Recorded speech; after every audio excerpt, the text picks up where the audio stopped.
The Mets have been a better baseball team over the last month and a half, and there are a lot of reasons why. One of them, speed in the outfield.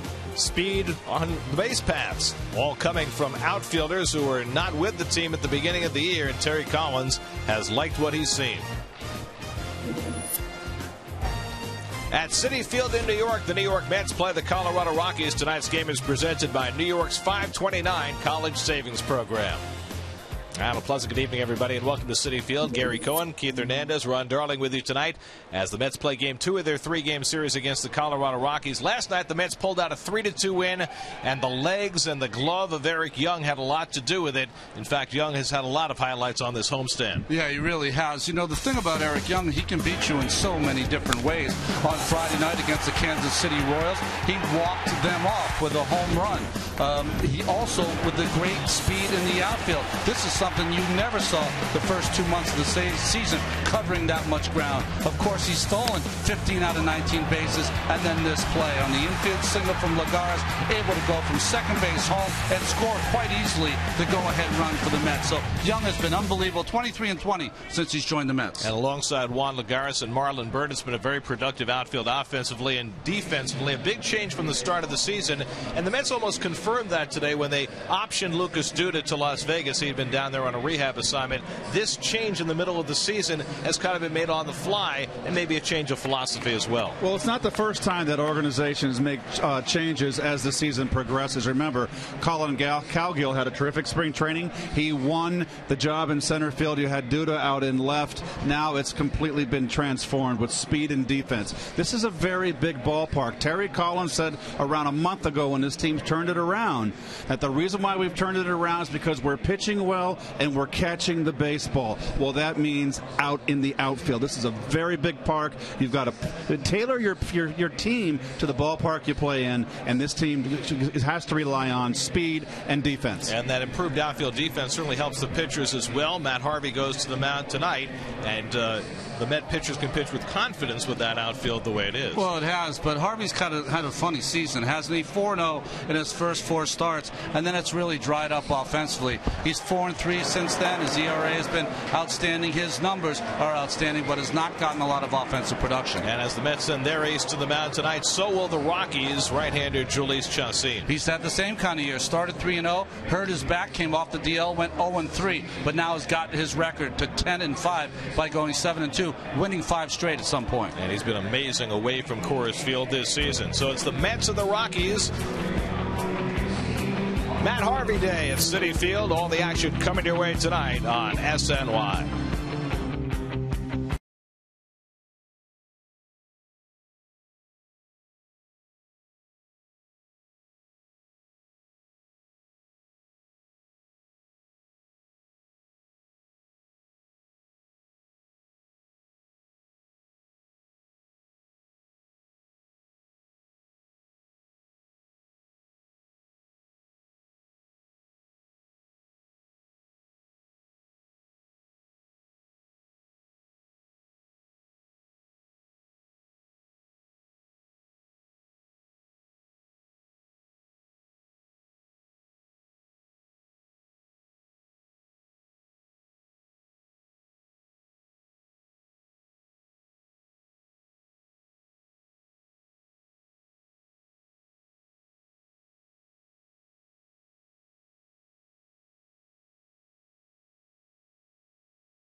Brought to you by New York's 529 College Savings Program. By Toyota. See where Toyota takes you. Test drive one at your Toyota dealer. Toyota, let's go places. By Parts Authority, auto parts superstores, where the answer is always yes. By Elysium, from the director of District 9 in theaters August 9th. And by Audi, truth in engineering. MLB.com at Bat is celebrating 5 years as your #1 mobile app for live baseball, available for iPhone, iPad, Android, and BlackBerry 10. At Bat delivers Mets baseball with live audio, stats, highlights, and more. Text at Bat to 31826 or visit Mets.com for details. Drive Around the Majors presented by Cadillac. Afternoon baseball today. Jay Bruce homer, drove in 3. Reds beat the A's 6-5. The A's lead down to a half game in the American League West. Chris Davis snapped a 3-3 tie with a 3-run homer in the 8th, his 41st of the year. And the Orioles beat the Padres 10-3. And the Mariners were down 7-2. Humberto Quintero, just acquired from Philadelphia, hit a 3-run homer, and Seattle leads Toronto 9-7. Matt Harvey ready to make his way in for his 23rd start of the year. Harvey Day at Citi Field. Matt's first pitch is coming right up.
That goes Johnson in the wall. It's out of here.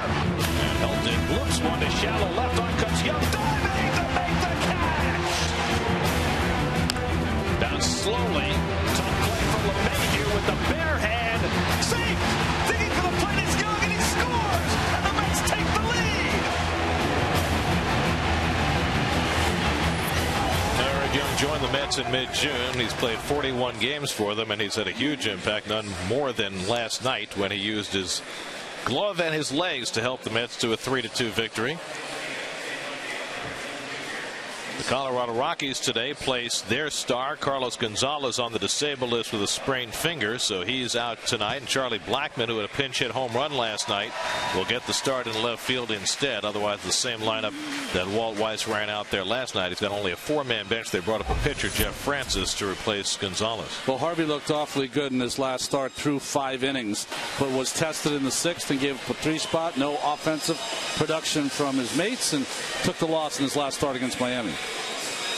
And the Metropolitan Lexus defense. Lagares with the strong arm. He displayed it last night on a shallow fly ball that no one would have tried to score on. Throw a dart home.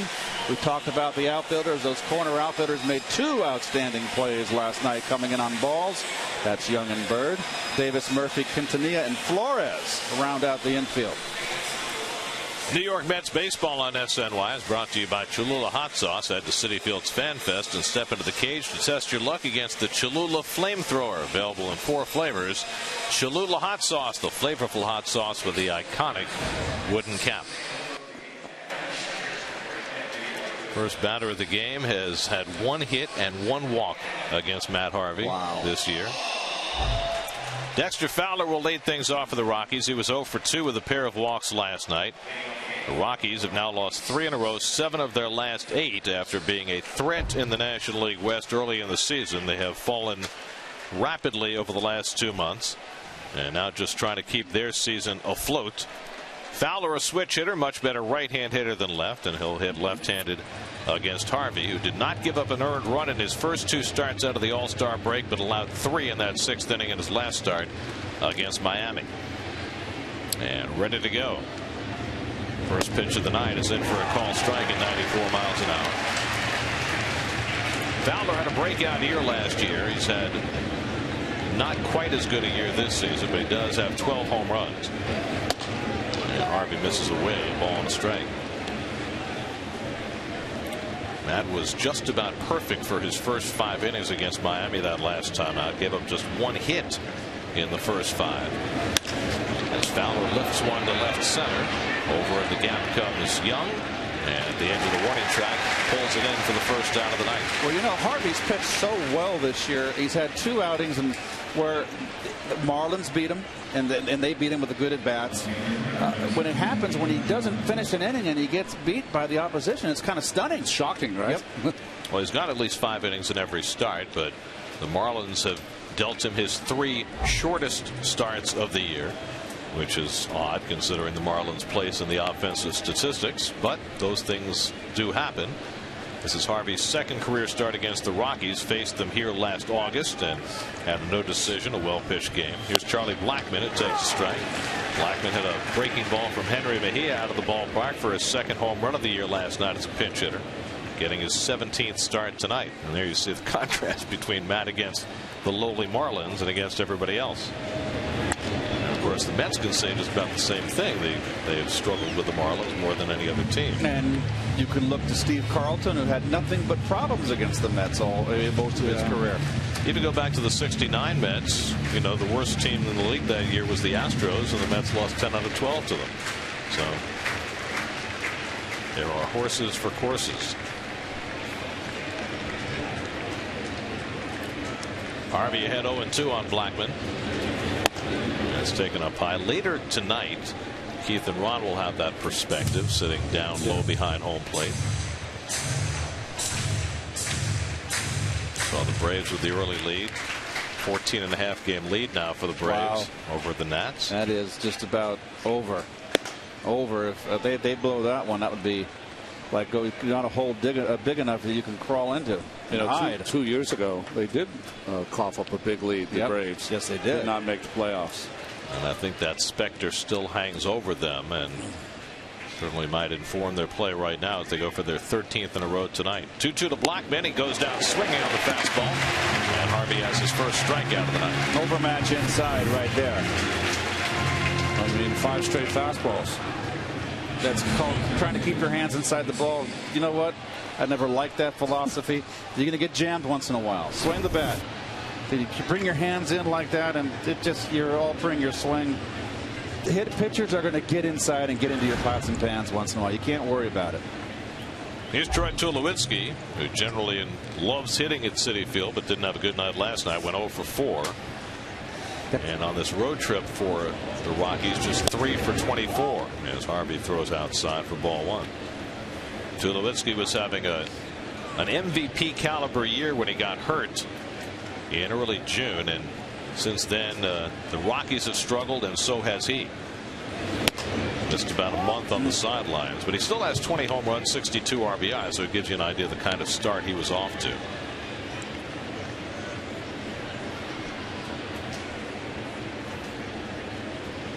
Harvey behind 2-0, and Tulowitzki pops it up. Mike Davis into foul territory. Side retired. 1-2-3 inning for Matt Harvey. Mets will come to bat against Jhoulys Chacín in the bottom of the first with no score.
Geico Mets starting lineup for tonight. Since David Wright has been hurt, the Mets have used a different number 3 hitter the last 3 days, and Daniel Murphy slides into that slot tonight, and he might stay there for a while, with Lagares moving into the 2-hole against Jhoulys Chacín, who is 10-5 on the year. See the Toyota numbers there. He is just perfect for their ballpark. He's got a great sinker, good slider.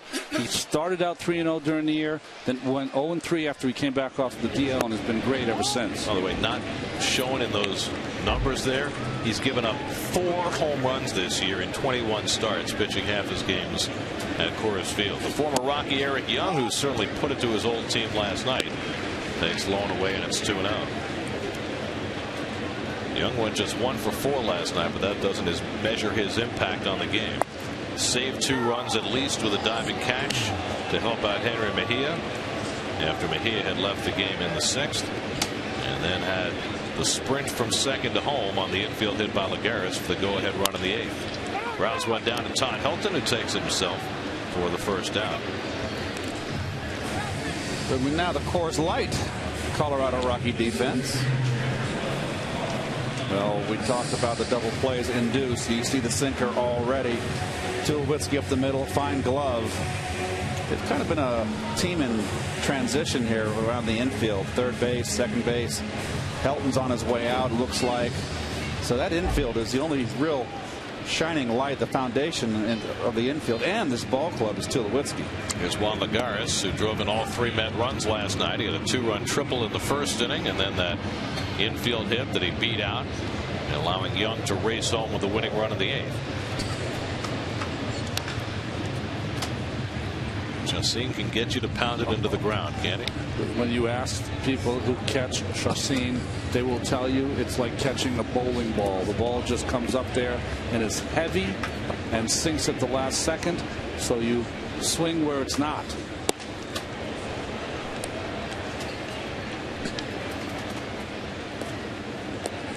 Well, Chacín has had himself a nice career. To this point, he has the lowest ERA of any Rocky starter in history who has started at least 50 games for them. Slow ground ball. Arenado, the rookie third baseman, with a strong arm, throws out Lagares for the second out.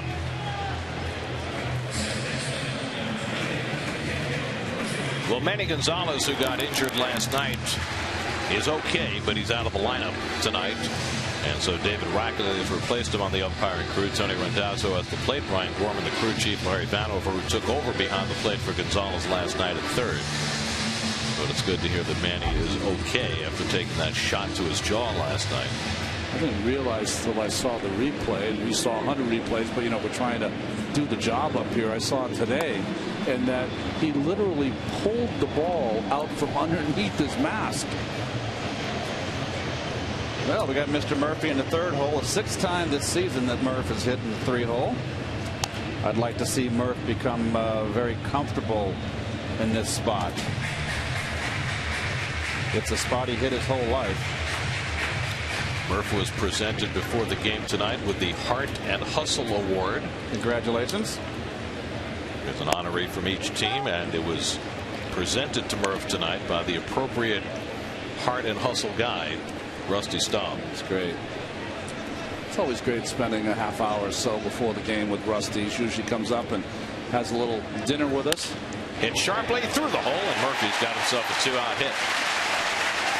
So the first base runner for either side. Murphy's 127th hit of the year. Ball down in the strike zone. Sinker didn't sink much. Got a little towards the end of the bat. Didn't get it away enough. Got Murph to pull it.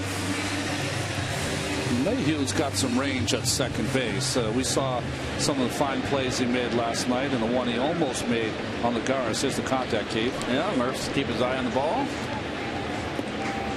Very nice. Murph's got the big follow through. Keeps both hands on his bat and through his follow through.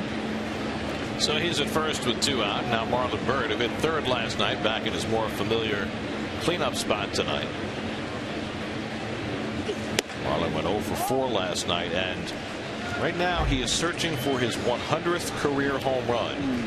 And so it's a little bit of a skid, and I wonder whether those two things are connected. He knows. And what was it? How long did it take Gary Carter to get? What was it? Was it 300? 300. Took him 3 months. Jeez, we were all over him.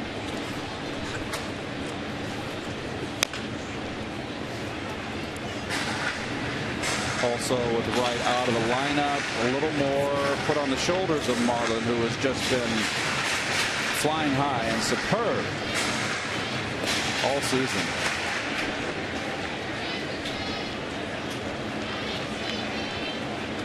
Murphy with 13 steals this year. Chacin has given up 5 in 8 tries this year. This is that high stretch. It doesn't really stop, does it? No. Nice breaking ball right there.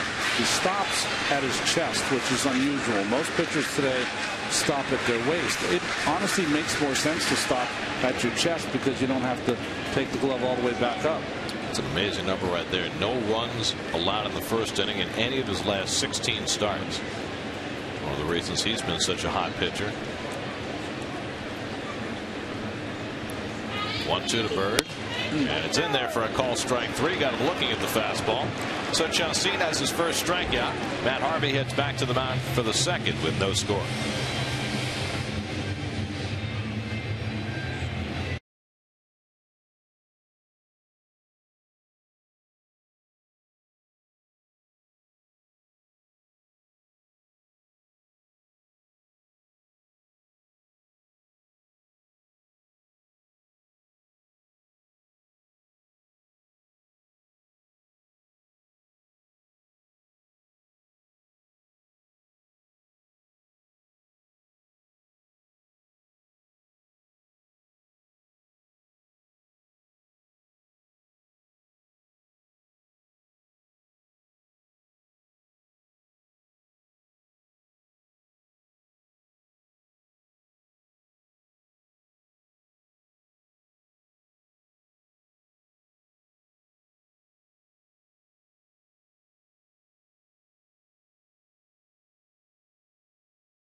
My autographed scorecards, folks, so stay tuned until the 5th inning for your chance to win.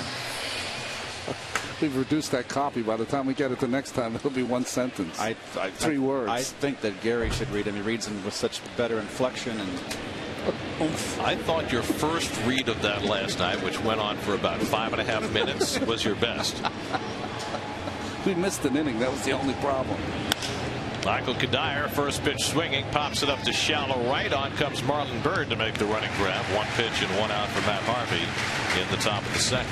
You know, Jim, talking to Jim Wright, the pitching coach, he said that Chacin is one of those guys that is all about mechanics. You can see him talking about the slider, getting out in front and getting that ball to go down. Jim Wright, one of the best teachers of the sinker ball, so he and Chacin are a good mix. So that shows me that Chacin's a perfectionist. Yeah.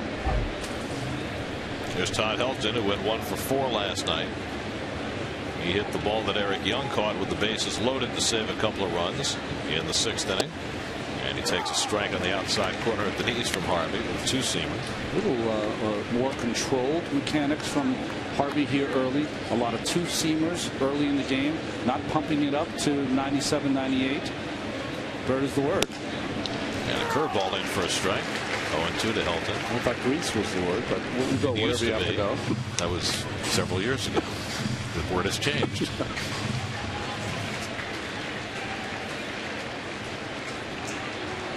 Here's the 0-2, and Helton fouls it off. The band that did Surfer Bird. Oh. You know, Bird is the word. Bird. Yeah. Surfer Bird. I forget. Someone will tell us. I'm sure Dave will look it up. All the young kids at home are laughing at us. Well, actually, Peter Griffin did a great version of it on Family Guy, so they'd know. Here's the 0-2. Little tapper, and Harvey on the backhand has got it. And plenty of time to throw out Helton 2 away.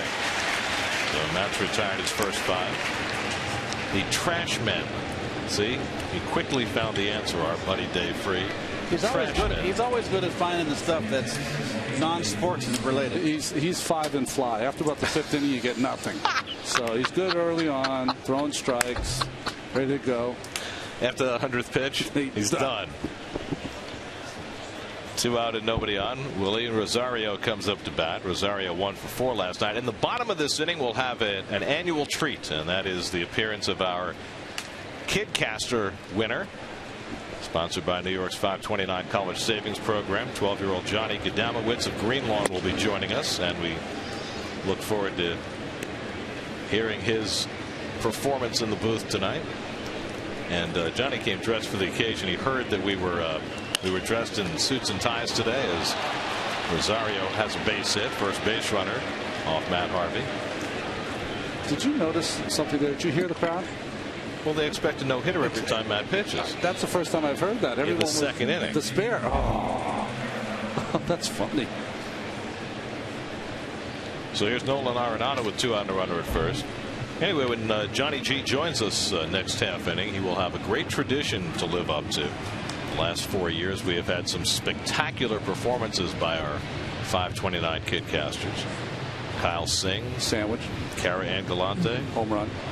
Jacob Resnick, back to back, and J.J. Post. What a personality that kid had. And he got one to the warning track. Here's a nice grab by Stu Cole, the third base coach. That was a tough play.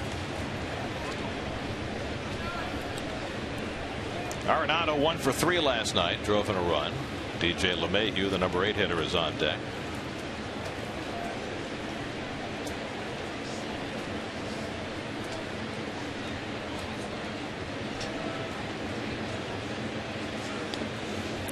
And Bucks locates it and then looks down to first a little too late. He looked to second base first.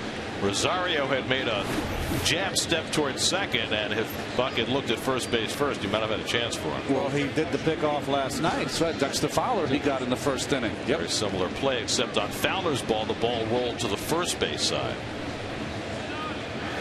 So Buck looked to second base first, and by the time he reloaded, it was too late.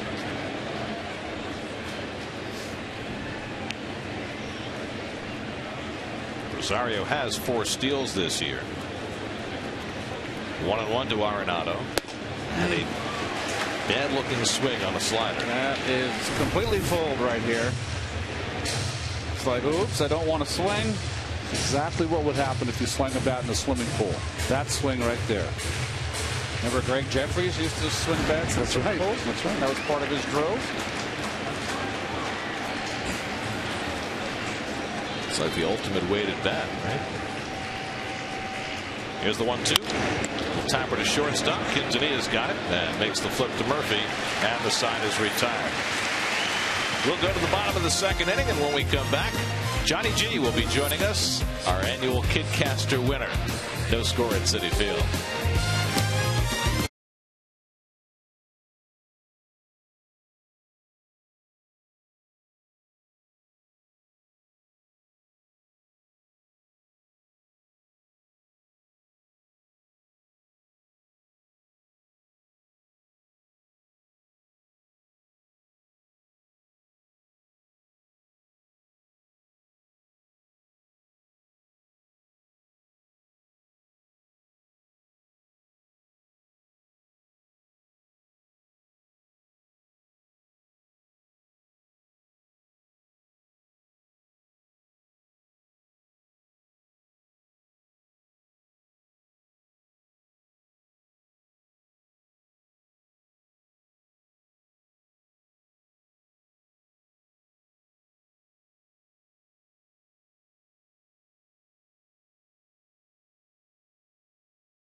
Bottom of the second inning, Ike Davis will lead off for the Mets, and leading off for us, Johnny Gadamowicz. Johnny, it's great to have you with us. Thanks, guys. It's great to see you too. The winner of our Kidcaster contest, and I'd like you to dive right in and call Ike's at bat. How about that? All right, well, here's Ike Davis at the plate. Takes the first pitch outside for a called strike. Nice pitch there from Chacin at 89 miles per hour. Ike thought it would have been outside, but took it and called otherwise by the umpire. We'll see if he can come back here. He awaits the second pitch. The pitch from Chacin is outside, called a strike by the umpire again, and now Ike's in the hole 0-2. We'll see what he can do. Nice pitch there from Chacin. Wilbur Flores is on deck. He had his first major league appearance yesterday. Ike takes the pitch for a called ball by the umpire, and that'll bring the count to 1-2.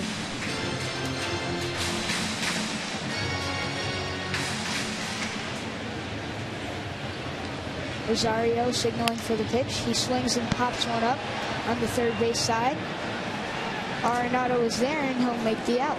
One down. Very nicely done. Now, Johnny, Yes. tell us about yourself. What school do you go to? Well, I go to Oakfield Middle School in the Harborfield School District. Are you very excited to get back to school, or do you want summer to last another I couple hope of weeks? summer lasts a little bit longer, but I'm looking forward to going back. Now, I understand you had to write an essay to enter the SNY Kidcaster contest, and that you very prominently mentioned your grandfather in your essay. Tell us about your granddad. Yeah, my grandfather is probably the biggest Mets fan in the world. He was a Brooklyn Dodger fan way back, but ever since they left, 1962, he's been diehard Met fan. I mean, we bleed blue and orange, so he's the biggest Met fan I know, hands down. Well, you are immediately the best dressed Kidcaster we've ever had on the show. Thanks very much. If you folks don't see down there, Johnny's got a nice Mets tie on too underneath that nice little pinstripe gray jacket. The hardest part, Johnny, if you sit in my seat, you got to be about 6'4" to see over the monitor, right? Yeah, Makes it tough. to lean over here. 2-2 to Wilmer Flores. So, how long have you been a Met fan? What's your first Mets memory? I've been a Met fan since day one. I actually, this isn't my first appearance on SNY. I was way back in like 2001. I got picked to be the fan of the game. It was my first Met game, and they were down 13-1, I think it was, and I was crying, and the announcer said, "You just got to look at the scoreboard." And I got a fan of the game that time. No, so 2001, you predate SNY. You were how old in 2001? I wasn't even a year old yet. And you already made your TV debut. So yeah. you're a veteran now. Yeah. I was just thinking the Mets had already made him cry at 1 year old. Yeah. So do you remember 2006 when the Mets went to the postseason? I do. Andy Chavez, that catch over center field. But then Yadier Molina, God, that hit, that was maybe one of the worst moments in our family ever. It's crazy. We were all really mad. And then Carlos Beltran struck out looking to end it. It was hard. So in all of your 12 years, and you've obviously seen a lot, who's your favorite Mets player? Well, currently I would have to say it's a toss-up between David Wright and Matt Harvey. Wilmer Flores with his first major league hit. After going 0 for 4 last night, Flores gets on the board, and he'll take that baseball out of play. That's an exciting moment. But all time, I would have to say it would be Mike Piazza.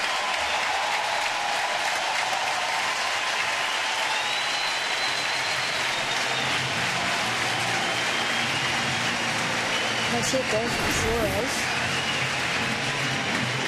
Fastball inside, huh, John? Oh, yeah.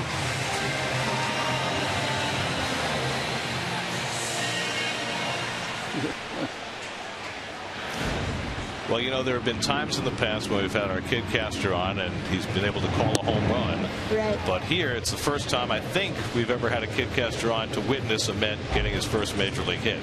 Oh, yeah. So something exciting always happens. Yeah, that's got a lot of bright young guys coming up real soon. John Buck, the batter, and takes low and away. So you said your all-time favorite Met is Mike Piazza. Yeah. So will you be here when he is inducted into the Mets Hall of Fame? I hope so. It'll be the last day of the season. That'll be a very exciting day. Yeah.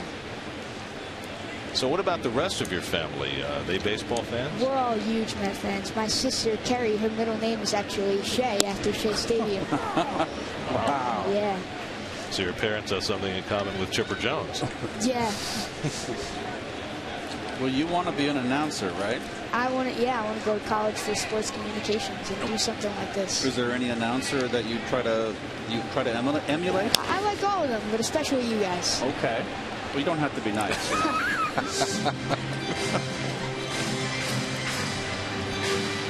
But yeah, it's a great experience. It's a lot of fun. So do you ever sit in front of a television with a tape recorder or microphone and pretend you're a sportscaster? Well, actually, the past few months I've been preparing by just watching the games and putting them on mute and just calling them as they happen, and it's helped a lot. Well, that's very good. Yeah. Our games on mute are outstanding. I was going to say that's a very common occurrence. As Buck drills one down the left field line, and that's a foul ball.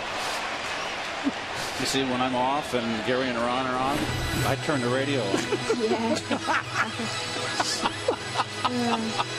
I'm only kidding, of course. Yeah, that's a That good way one. you can hear what's going to happen before it happens.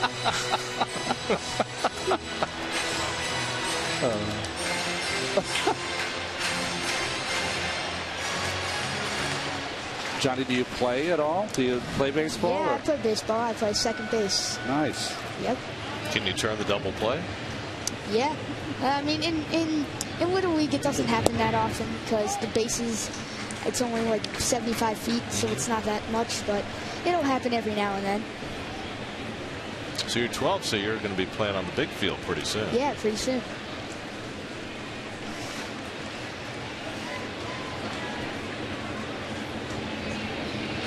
Due to Buck, and he takes the breaking ball high, 3-2. Well, do you think that Terry Collins on a full count will send the runner here, Flores, with Buck up? I think it's a risk you got to take, yeah. Okay. I mean, the Mets, right now it's tied up. Want to put a runner in scoring position. See if he sends it. Good. He doesn't go, and Buck drops one into center for a base hit. Flores, nonetheless, will go first to third. And the Mets have runners at the corners with one out. All right, Johnny, this inning is progressing in a positive way for the Mets, so you're having a very good influence. Yeah. So I think it's time for you to call another batter. Why don't you take over and call Omar Quintanilla's at bat? All right, now here's Omar Quintanilla with runners on the corners and only one out. We'll see if he can drive him in. Rosario out to the mound to have a little visit with Chacin. Omar's batting .229 on the year. He's got 2 home runs and 14 RBIs. Didn't have such a strong game last night. Went 0 for 3 with a strikeout. But we'll see if he can change that here and drive in a run. That was great, John. You don't even need Dave Freed for any of those stats. You can do it yourself. Beautiful. Thanks.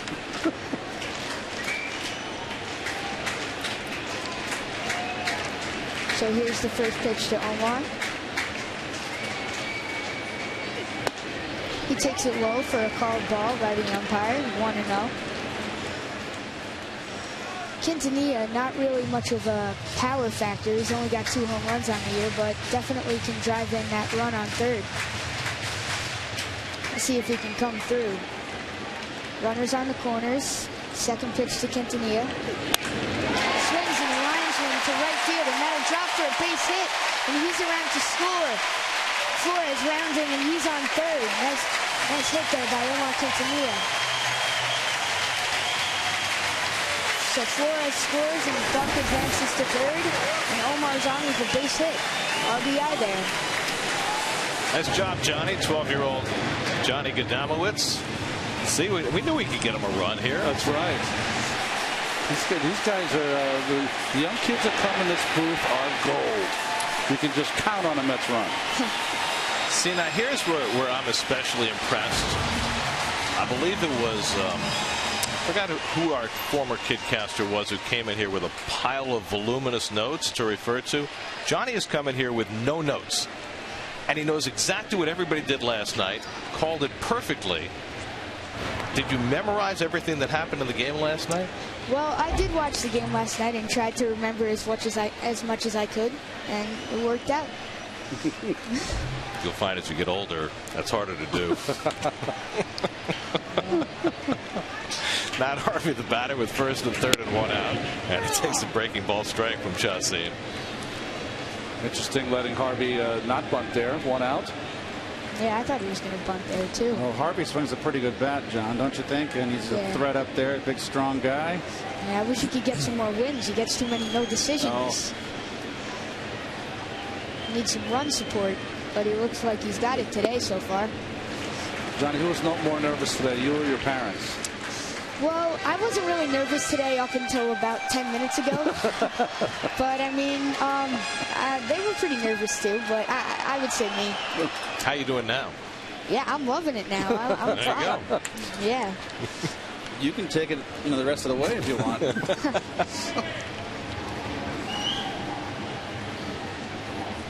One and one to Harvey, and he hits a double play ball, but Tulowitzki broke the wrong way.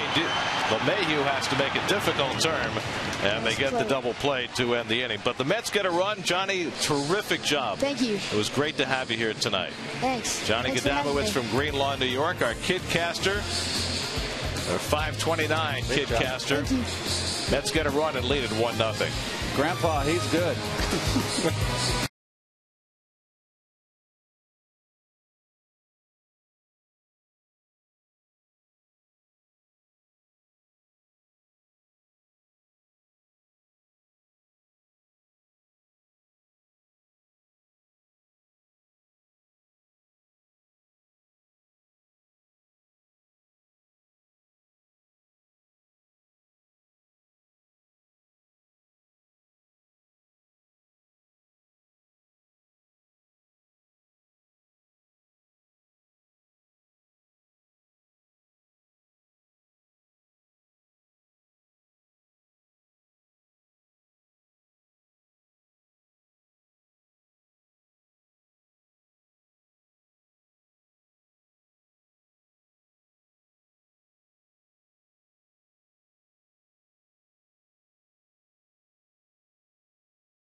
Bank. You can listen to all Mets games on Sports Radio 66 and Sports Radio 101.9 FM WFAN.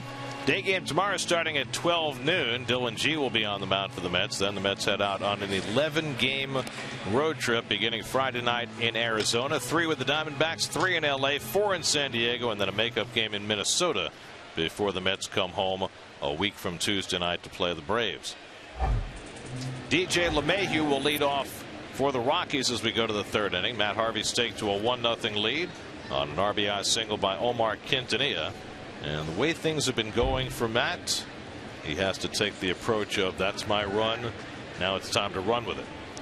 LeMahieu 1 for 4 last night, hitting a .268 on the year. And he takes a strike from Harvey. The pitcher Chacin on deck, and then Dexter Fowler for the Rockies in the 3rd. Colorado's had 1 base runner, a 2-out single by Rosario in the 2nd, and LeMahieu lines one to left. Over comes Young to pick it off for the 1st out. So 1 out and nobody on. Well, we had 4 in the booth a moment ago with our wonderful kidcaster Johnny Gadamowitz and Keith and Ron and myself, and well, Johnny left and Keith and Ron left with them all by my lonesome now. Was it something I said? Keith and Ron have headed downstairs. They want to get a little closer look at Matt Harvey, and so they're going to get down into the front row behind home plate, and they'll be joining us from down in those close-up seats in just a few moments. Ball and a strike to Chacin, who's a pretty good hitting pitcher, has 9 hits this year and is hitting .209.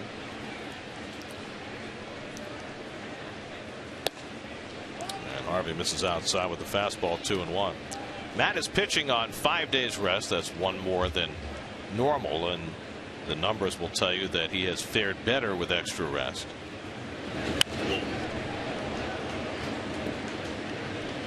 On regular rest, his ERA is 3.08. 1 extra day, 2.14. More than 1 extra day, 0.77. He's pitching on 1 extra day rest tonight, and Mets are going to stay with the 6-man rotation for the foreseeable future. Behind the bag at 3rd, long throw for Flores to make right on target, and he gets Chacin for the 2nd out. So the first time that Flores has really been able to show off his arm. He made a throw that Ike Davis had to pull out of the dirt last night, and here throwing from behind the bag to get Chacin and making the play perfectly. So fresh off his first big league hit, Flores makes that play, and there are 2 out and nobody on.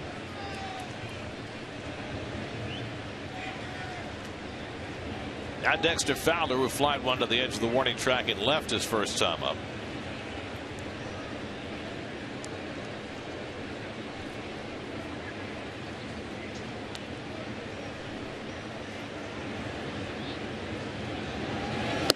And Harvey throws a fastball by him at 96. 0-1. Matt has not had his high-powered electric fastball early in this game. There have been no 98s and 99s.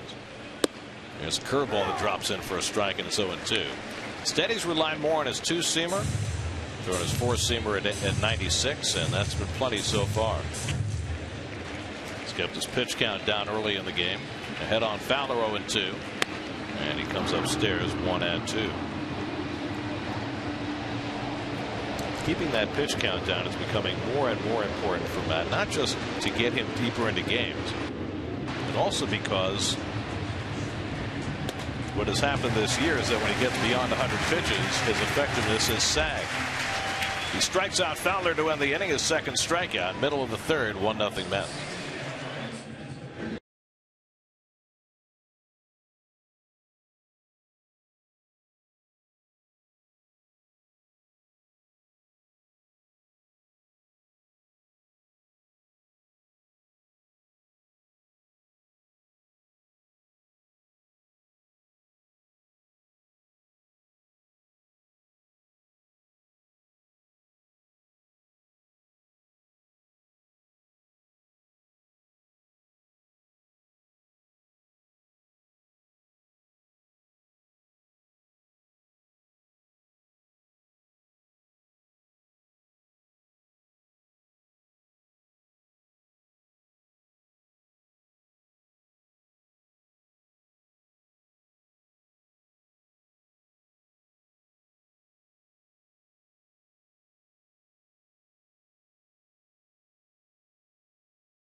In tomorrow's Mets-Rockies finale with live reports from Citi Field, plus heated debate on all the position battles at Cortland as the Jets get ready for the 2013 season on Loudmouths, presented by Caesars Atlantic City, tomorrow at 5:30, only on SNY.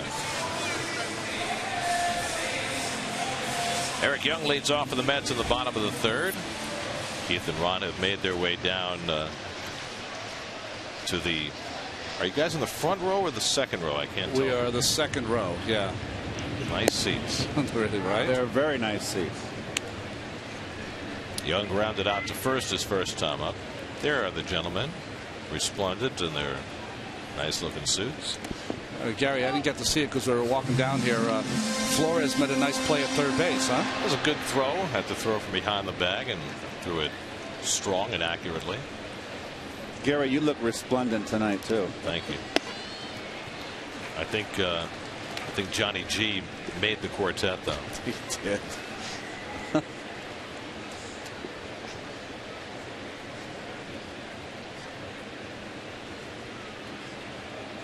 2-1 from Chassin, and the curveball sits high. 2-3-1 now to Young. Juan Lagares on deck, and then Daniel Murphy in the home third. So you guys get drink service down there? We're not allowed. Ball 4, and Eric Young is on with a leadoff walk. First walk given up by Chassin, whose walks are way down this year.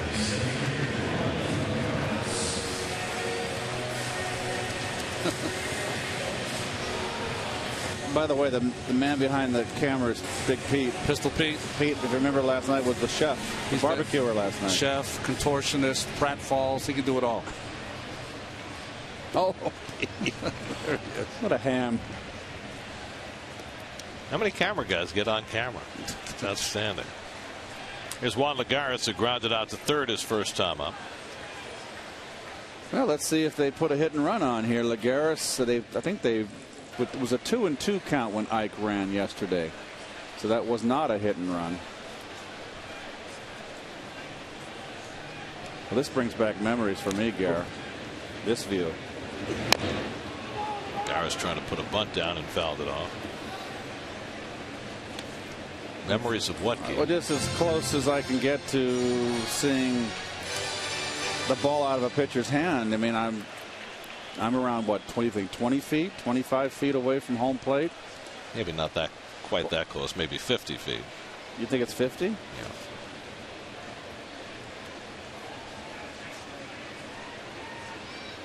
I know Keith didn't say it, but on the 2-1 pitch to Young, it was a breaking ball, and he's sitting next to me, and I could tell you he jumped like, boy, he telegraphed that pitch, didn't he? Well, it was a roller he threw. He threw a nice little hanger. So you can definitely tell here. I love this angle. My focus is on picking the ball up out of the pitcher's hand. Runner goes, hit on a line to third, and Young will get doubled off as Arenado picked it out of the air. Or did they say that it bounced? Well, wait a second. Oh, I thought it was on the air. He caught that ball. It definitely looked like it was in the air. And there was no clear signal by the third base umpire, Larry Vanover. But it is indeed a line drive double play. He just picks it off the sand here, the dirt, before it hits. Good play by Arenado. And I also think Young did the right thing, too, because he stayed on second base until he got the confirmation. Terry Collins coming out, though, just to ask Vanover what's going on. Well, there's no question that it was a line drive. The problem was that Vanover made no call. And that's what was confusing for Eric Young and for Terry Collins and everybody else.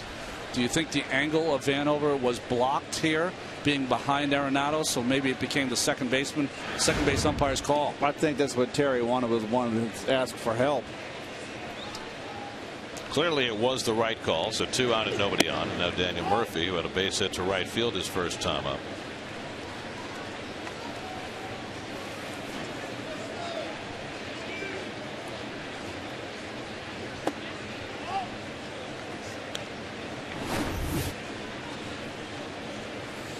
Well, here's the play right here. We'll take a look at the third base umpire on the left. A little late call. He was behind. And Murphy hits it sharply right at Tulowitzki, and that retires the side. So a leadoff walk, and the Mets are done in the bottom of the third. Matt Harvey back to the mound for the fourth. Mets 1, Rockies nothing.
Sleepover this Saturday. Watch the Mets road game against the Diamondbacks on the outfield with food and beverages and receive a game ticket to the September 28th Mets Brewers game. To sleep over at Citi Field, visit Mets.com/sleepover. And I understand that Edgardo Alfonso and Ed Cranepool will be stopping by. And in case you're wondering what the after game entertainment will be, apparently the game starts at 8 o'clock. It's 5 o'clock start in Phoenix. So after the game, they'll be playing the movie Cloudy with a Chance of Meatballs on City Vision. I knew, Ronnie, you'd want to know that in case you wanted to stop by. Exactly. Charlie Blackmon slaps one to short. Quick throw by Quintanilla and gets the speedy Blackmon by a stride. One away. We've been lobbying to get you out here to do the pregame show before the sleep. Listen, pre and post. Let's go all the way. I think hopefully maybe they'll be able to do that. You know what's interesting there, Gary, is that from our vantage point up in the booth, you don't realize how fast these guys are down the line. Quintanilla had to get rid of that quickly. Blackmon has some great speed. 1 out and nobody on. Troy Tulowitzki fouled out to first his first time and fouls this one off the right side. Not a play. It's a close play, but he just got him. Just a half a step. We always talked about Quintanilla playing a very deep shortstop and doesn't have a real strong arm. Good enough arm. But so many times we see him on those ground balls that aren't hit very hard. He has to come in and throw on the run. Tulowitzki chased a high slider. 0-2. Slider here from Harvey. You know, I'm asked all the time when I meet people for the first time. They always say the same thing to me. Boy, you're very tall. And my joke is I always say we're all tall as far as pitchers are. But down here, you really get to see how big a presence Matt Harvey is on that mound. I mean, we don't see it upstairs. I mean, he just looks not like a behemoth, but a lot larger here from this vantage point than in the booth. 6'4", 225. Maybe still growing. 1-2 to Tulowitzki. Fastball at 97. That's the hardest pitch he's thrown so far tonight. The one thing that I've seen the last couple of games, and you saw it right here, is I wouldn't say frustration is the right word, but he's such a perfectionist. When he doesn't execute the point pitch, it almost seems like he's disappointed. 2-2. And he misses with a changeup and a full count to Tulowitzki. First 3-ball count of the night for Harvey. His average fastball velocity has been top in baseball, and by the way, so for his slider and so for his curveball as well. Got the worst of that foul tip. The way he is limping around, that's one of those sliders off the end of the bat that catches the catcher right on the foot. They are just tough as nails. Oh, right on the instep. That's the almost might have got the inside ankle on the bone on that ankle. That hurts. Tulowitzki just asked Buck, "Are you all right?" Buck nodded, "Yeah, I'm good." Tulowitzki seeing if he needed to give him more time. Classy move. No, the umpire, home plate umpire, also wiped the plate for him. That's Tony Randazzo behind the plate.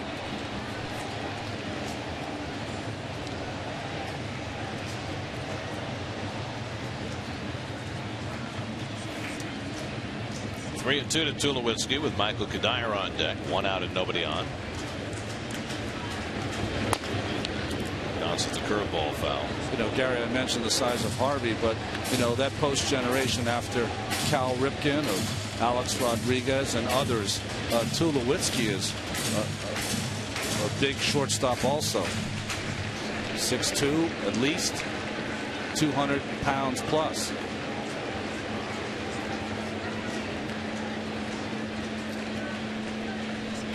Eighth pitch of the at bat, and Tulowitzki grounds one down to Flores at third. Talk about your big infielders. Throws out Tulowitzki for the second out. Well, he got him with the 2 strikes and stayed with the breaking ball and finally put Tulowitzki away. Very different look to this Colorado lineup without Carlos Gonzalez, who, when he's played against the Mets the last couple of years, has been almost impossible for them to get out. But Cargo went on the disabled list with that lingering finger injury, and so he won't play at all in this series.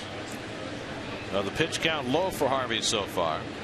He's already gotten 4 outs with 2 pitches or fewer, and he gets a first pitch strike into Cuddyer. Well, there's been 3 batters up this inning.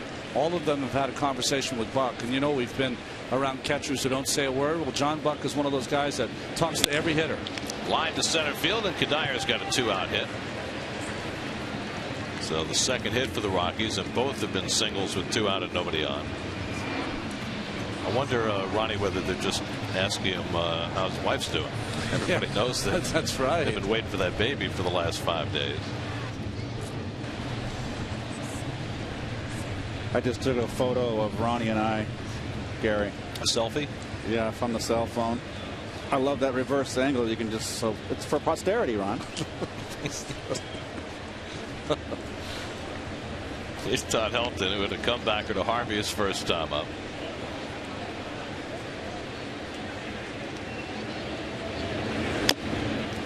Foul tips the fastball. Got to be careful with Cuddyer. He can be sneaky and steal a base every now and again. Harvey has proven from day one, though, that he has a keen idea on how to keep runners close at first.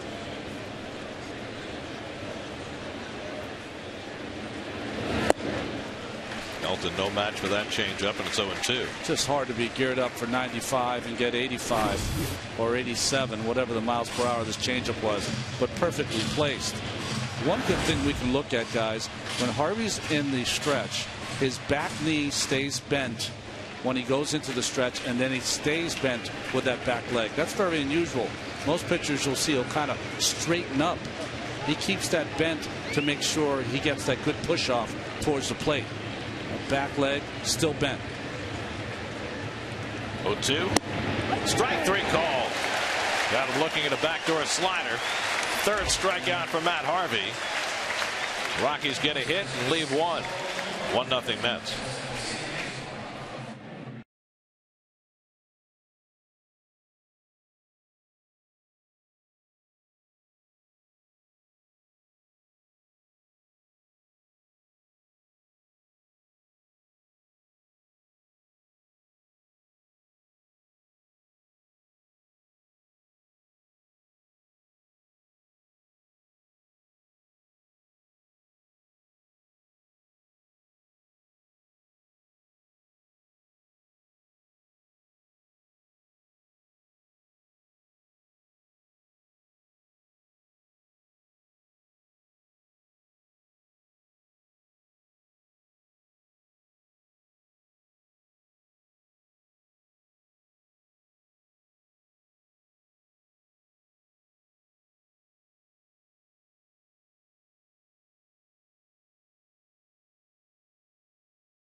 Lead. It is now time for the Verizon Fios upgrade with Ron Darling. What do you got, Ronnie?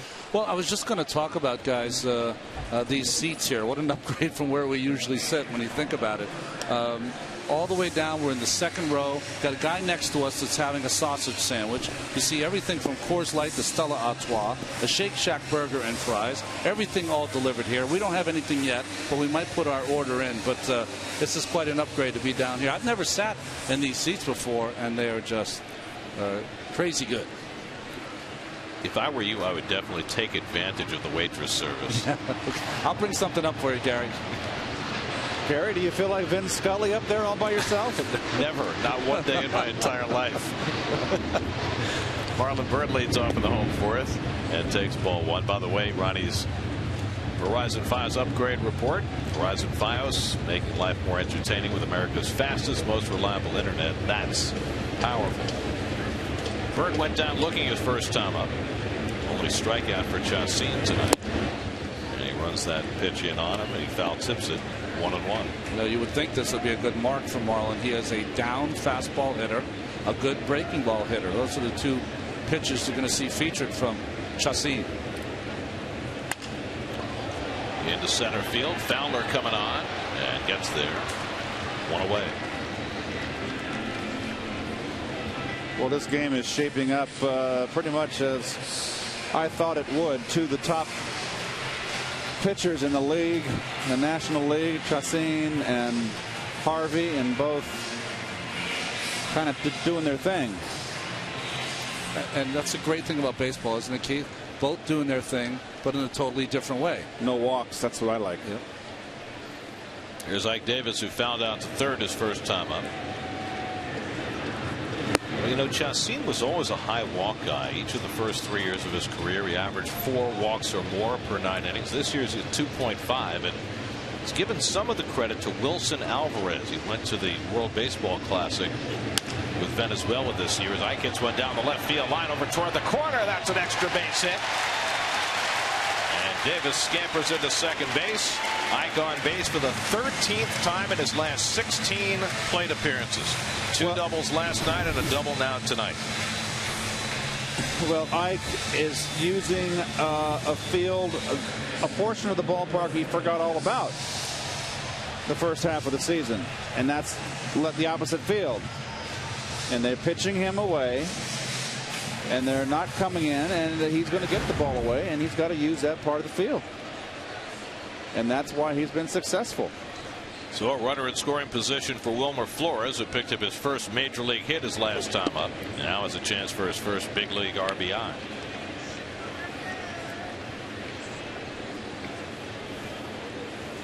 Pretty much straight up for Wilmer. A little slight shade. I can't even call it a shade of the opposite field.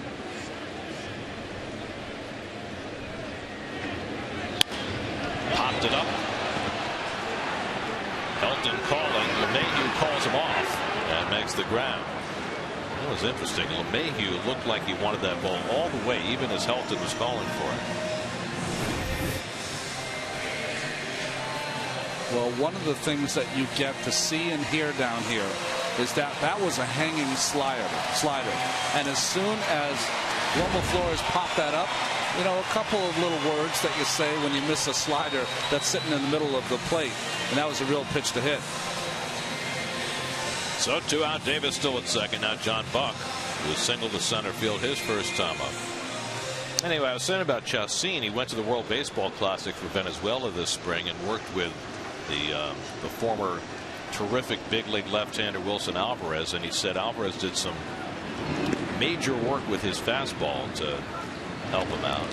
Well, why wouldn't you listen to a guy who pitched a no-hitter in his second major league start? But I think what has happened also, Gary, having 10 wins so early in the season, confidence. And when you have confidence, I know it worked for me, you start throwing strikes. You start to believe in yourself and your stuff. Well, he missed half of last year with a strained shoulder. Then came back this year, got off to a good start, but then he got hurt again, missed a couple of weeks, went through a down period. But over the last 10 starts, he's been as good as anybody in baseball. 7-2, 2.24 in those last 10 starts. Well, he just looks like a polished pitcher out there, knows what he's doing, confident, there's no nerves. That's something we can't see up in the booth either. Buck takes one the other way through the hole, a base hit.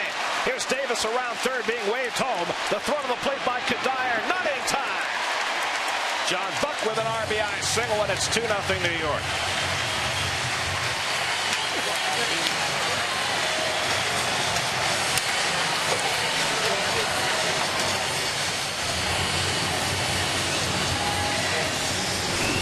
Well, I'll tell you what, Buck is, after the horrific 2 months after the hot start, has really kind of become more consistent.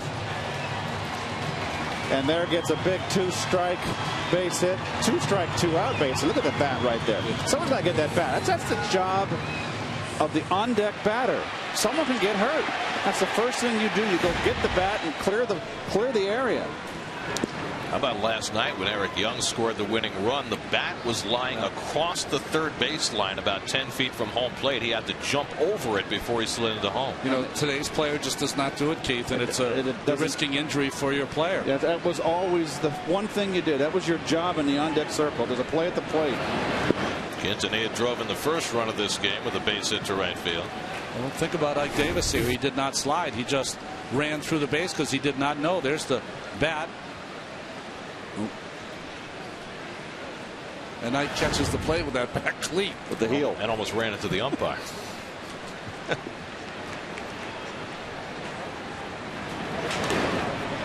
This is the play from last night. Look where the bat is.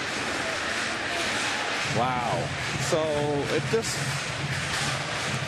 Now that's kind of a surprise play. It's kind of unusual. Someone scores on an infield ground ball from second base. So I'll give the benefit of the doubt there. But you've got to clear home plate of that bat. Baseball turned into steeplechase there for a minute.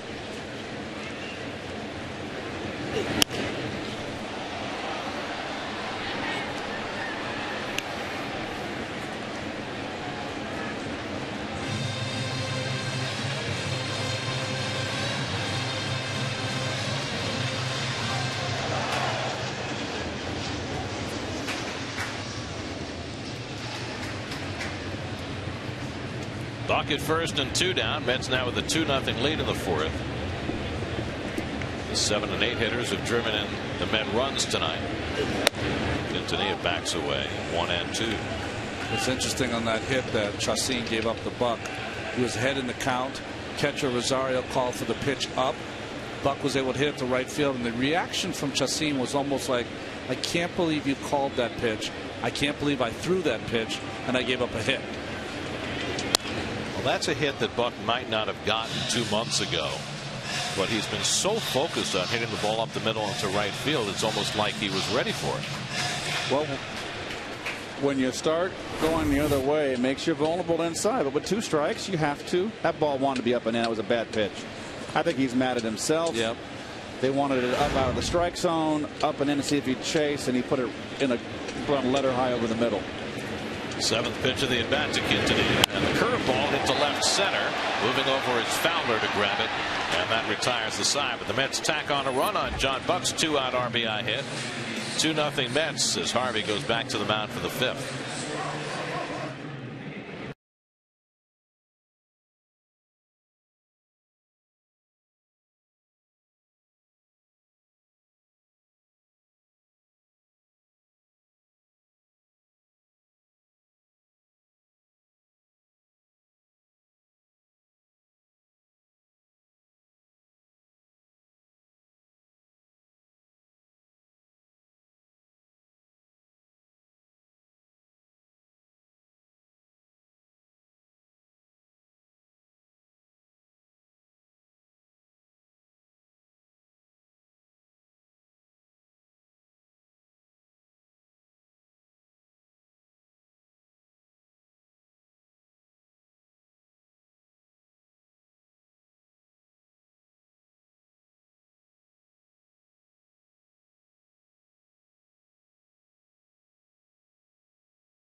There is a noontime start here at Citi Field tomorrow. Dylan G goes for his 8th win of the year. Tyler Chatwood, who had to be scratched last night with a hamstring injury, slotted back in to make the start tomorrow.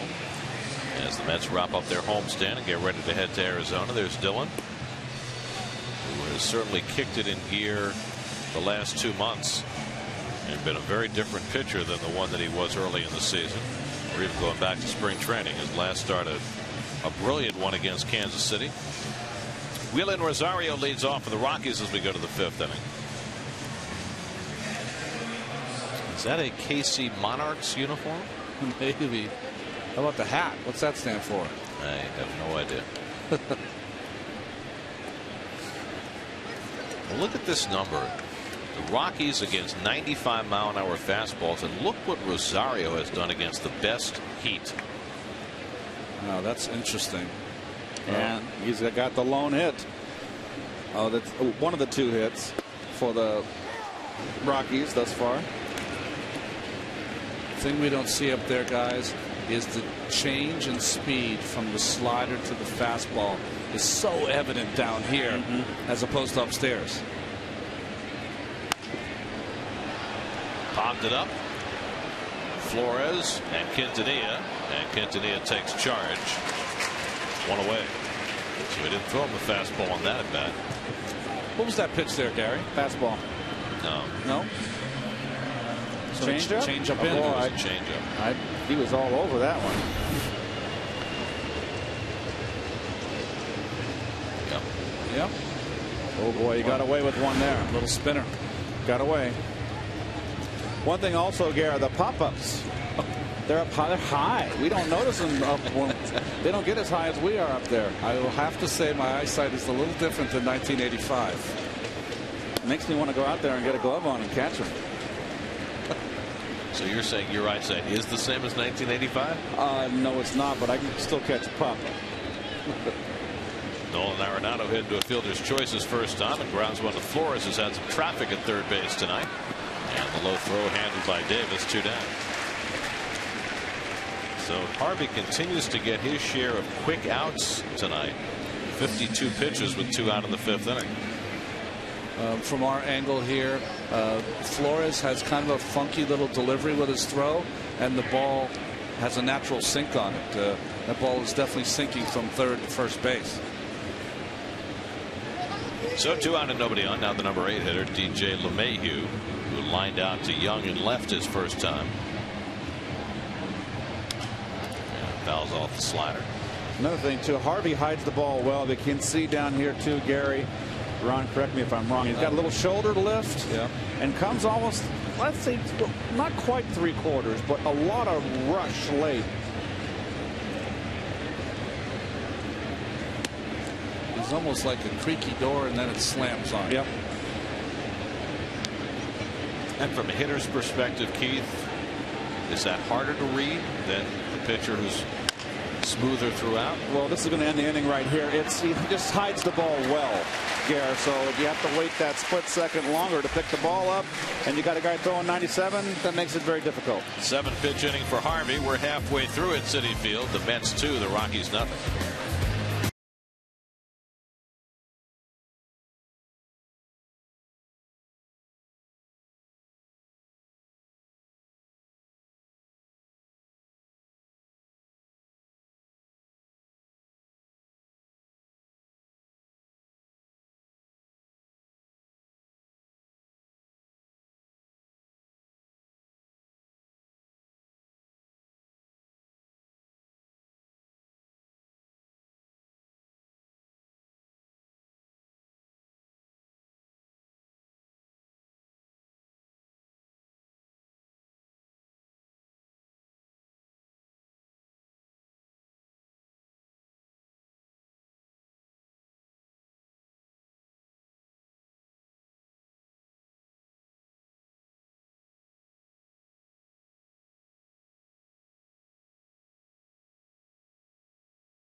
Home fifth inning, Mets with a 2-0 lead. Matt Harvey leads off against Jhoulys Chacín and takes a strike. Harvey bounced into a double play his first time up. Certainly been an efficient night for Matt so far. 55 pitches in 5 innings. And now with a 2-0 edge. The shake of the head by Harvey. Just can't believe the number of breaking balls he's seeing every at bat. Remember, we noticed early in the season that he kind of pulls away from the ball. He's a middle in hitter. They found out in a hurry. Tries to drive that ball the other way. Well, he's 5 for 56 now on the year. He got such good swings last year in his rookie season that they came out pitching him a lot tougher right from the beginning this year. Doesn't take long. And he goes down on the slider for the first out of the inning, just the second out. Well, tonight is a momentous night. The WFAN radio engineer Chris Majkowski, better known as the Immortal, last missed a Mets game 20 years ago today. He's done every regular season and postseason game for the last 20 years, home and road, and being honored tonight for that incredible milestone. Over 3,200 games without missing a single one. Wow. And Howie and Josh in the radio booth and all of us for SNY salute Madge for an incredible run. Great work.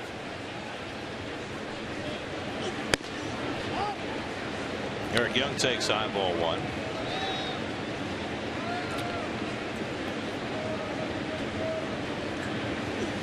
I had the pleasure of working with Madge for the first 14 of those 20 years. And let me tell you, maybe a curmudgeon, but he's our curmudgeon.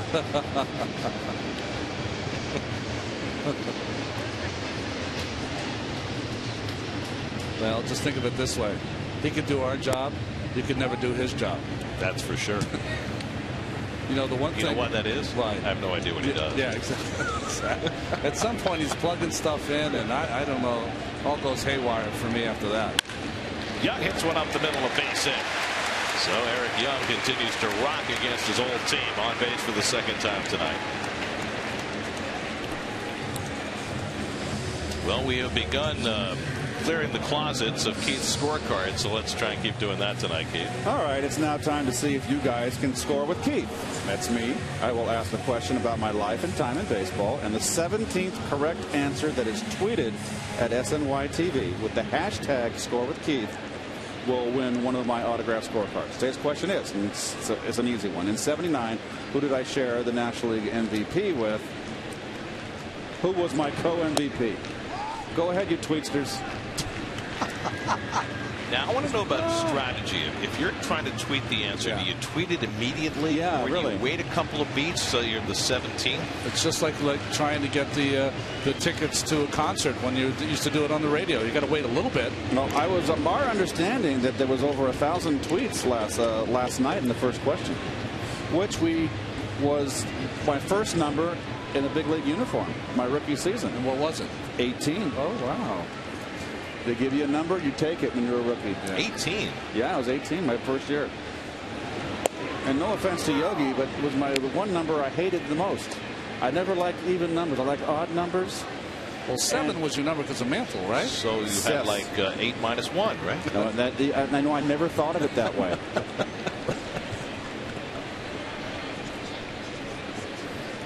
Juan Lagares is 0 for 2. He lined into a double play with Young on the move his last time up. I thought it was interesting. Terry Collins was talking about batting Lagares second, and he said Dave Hudgens had come up with this idea that hitting Lagares second might teach him a little more plate discipline. Does that make any sense to you guys? Well, he has to take pitches for Young, the speedster. That's kind of, to me, a double-edged sword. It's asking a lot for a young hitter. Yeah. But remember, when Lagares came up, Gare, he was a pretty wild swinger and swung at a lot of bad pitches. So they're teaching him plate discipline so I can understand the philosophy that make him maybe take more. He said Terry also says he's going to hit with a lot of times with 2 strikes because he's in the 2 hole. been awfully successful hitting with 2 strikes. I look at it this way.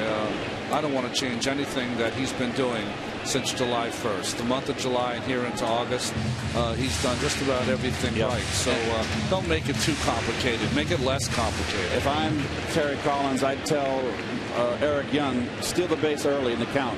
Don't let this kid sit there and get 0-2. Might play hit and run, which they did the last time. He drives one to left center field, but cutting across is Blackman, and he picks it off. So Lagares hit that ball hard for the second out. You know, Gary, one of the things you hear down here is that he hit that ball on the line, but by the sound, you could tell he didn't catch it. Right. That it was just up on the label, just enough. So 2 out. Young still at first, and now certainly a good spot for Eric to try and steal one with Daniel Murphy at the plate. Murphy 1 for 2, single to right back in the first.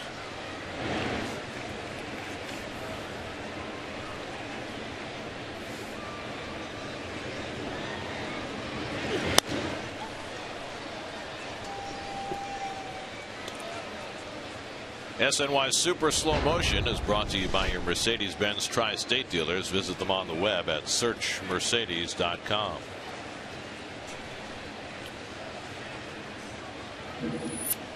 Daniel had a hit between the first base and second base hole, but LeMahieu has not moved over. Still shading a little up the middle, and a huge hole between Helton and the second baseman. And the other piece, and we saw it last night, is you've got the third baseman Arenado playing off the line against Murphy with a sinker ball pitcher on the mound. And especially when Murph gets, he's only 1 strike now, but Murph gets the 2 strikes, he almost becomes a left field hitter. And he hits this one out to left, but right there waiting for it is Blackman, and that retires the side. We've played 5 now at Citi Field. The Mets and Matt Harvey with a 2-0 lead.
Community Bank presented a $5,000 check to the Broad Channel Athletic Club, the latest recipient of the SNY Play Bowl Award. The grant will be used to help them replace equipment and uniforms that were destroyed during Hurricane Sandy.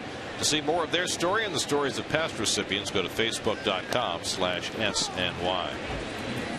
Matt Harvey facing Jolice Chacin, who leads off in the top of the 6th. Chacin grounded out his first time up. Harvey misses away, a ball and a strike. Matt's given up only 2 base runners tonight. 2-out singles to Rosario in the 2nd and to Godire in the 4th. And his pitch count very low, working here in the 6th. The sixth was his undoing in his last start after 5 brilliant innings against Miami. And he's thrown a first pitch strike to 15 out of 18. Slider just off the plate to Chacin, 2-2. Chacin is not a bad hitter, hitting 209 coming into the game, but his heart's not in this at bat off Harvey. He's stepping a mile in the bucket.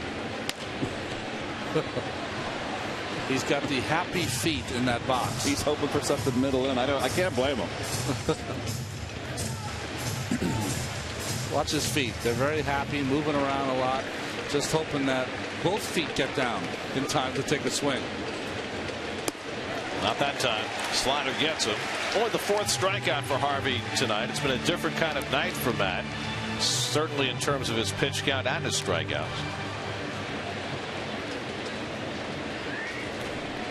Nice seat here, right, Keith? I mean, it's second row. Yes. They've left us all alone. I wondered, did I shower today? There was 4 people here before. Now they've left. So from that incredible vantage point, guys, what are your impressions of Harvey tonight, and compared to what you see from up top and maybe what you've seen on other nights? I think Keith made the great point. You don't see how he is so slow, and then there's a jump at the batter, and I think that is part of what makes him so difficult to pick up, is that when he jumps at the very end, you just don't know which pitch is coming. And for you fans that don't understand what jump is, he's very slow back with the leg kick, and all of a sudden big shoulder kick and a rush at you, and that's the jump. And he hides the ball well. It's hard to pick up. He's throwing 97, 95 plus. Plus he's got a great breaking ball and an outstanding changeup. That's why he's one of the top pitchers. I think the thing I've been marveling at all season long, though, is that there's many dimensions to how Harvey can get you out depending on a start. There's been some that from pitch 1, you know it's going to be a big strikeout night. In this game right here, he started out with just a lot of 2-seamers, making sure he was throwing the ball to the corners, almost like, let's keep this pitch count down. I'm not going to go for the strikeout. I'm just going to go for contact. So it's you know, to have the ability in his first full year to kind of read himself in the bullpen or what he takes out to the mound in the first inning and decide how he's going to play it, it's pretty impressive. 2-2 to Fowler, and he lifts one to center. Lagares doesn't have to move much. Now there are 2 out. You know, Gary, also another thing, and Ron, Matt's going around the league now, and they understand that the stuff's pretty extraordinary and that you can't swing for the downs off Matt Harvey. And so you're going to find the hitters being a little more compact. They're the scouts here that are following these 2 teams, probably observing Harvey very much tonight. But as a hitter, when you got a pitcher that throws bullets and has great breaking ball, you can't go up and swing for the downs every pitch and of your 4 at-bats against him. So you're going to find a lot of hitters that are going to shorten up, be more compact. To me, it's almost, Gary, like Harvey has decided that I'm not defined by 98. I'm defined by being a pitcher that can be unpredictable. Well, part of the consequence of that, and we saw a bit of that in the graphic we showed a moment ago, but this is now Matt's 4th start since the All-Star break. In those 4 starts, 1 walk. 29 strikeouts and 1 walk since the All-Star break. That's extraordinary control. I mean, for a guy who has his kind of electricity at times, to have that kind of control, that's very rare.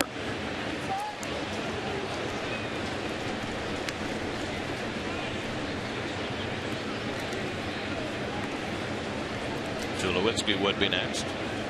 Flagman tonight is 0 for 2. And he slaps one to shortstop. Quintanilla is right there. Another 1-2-3 inning for Matt Harvey. He's retired 7 in a row. 6 scoreless for Harvey in a 2-0 Met lead.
question. If you think you can stump Gary, tweet at SNYTV with a trivia question and the answer with the hashtag Stump Gary. Good luck, Gary. I'm pulling for you. Well, you know, since we're in separate venues now, you won't be able to flash me the answers. We never do that. You wouldn't allow it. No. Howie would. He would. I know. He tried to cheat that one night. Went for the book. Keith snatched it out of his hand. Well, a guy who says put it in the books, I guess is going to go to the book. Marlon Byrd grounds one to the left side. And Arenado takes his time and throws him out by a stride. One away. Time to check in with the studio. Gary Apple is there for a game break presented by your local Tri-Honda dealers.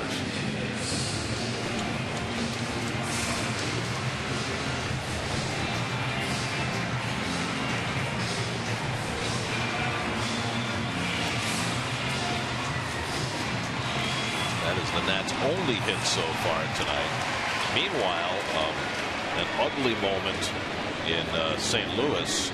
We're on the second pitch of the game thrown by Shelby Miller. Carl Crawford hit a bullet back to the box off Miller's pitching elbow, and the Cardinals' stellar young pitcher had to leave the game. Ike Davis continues his hot run. Double to left, scored a run in the fourth inning. Mike's now been on base 13 of his last 16 plate appearances.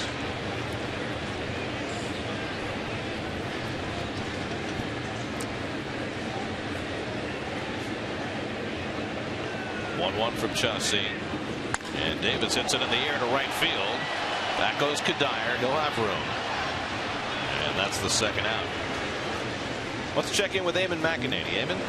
Well, Gary, I had a chance to talk to Ike Davis earlier today about his rising on-base percentage and his rising batting average, and he said it starts with better plate discipline and seeing the ball better, which is something Keith mentioned last night during the telecast, that Ike now knows when he goes to the plate, he's going to be pitched like a guy who hit 32 home runs and not a guy who's hitting under 200, so he has to remind himself and make sure to lay off the pitches that they want him to chase.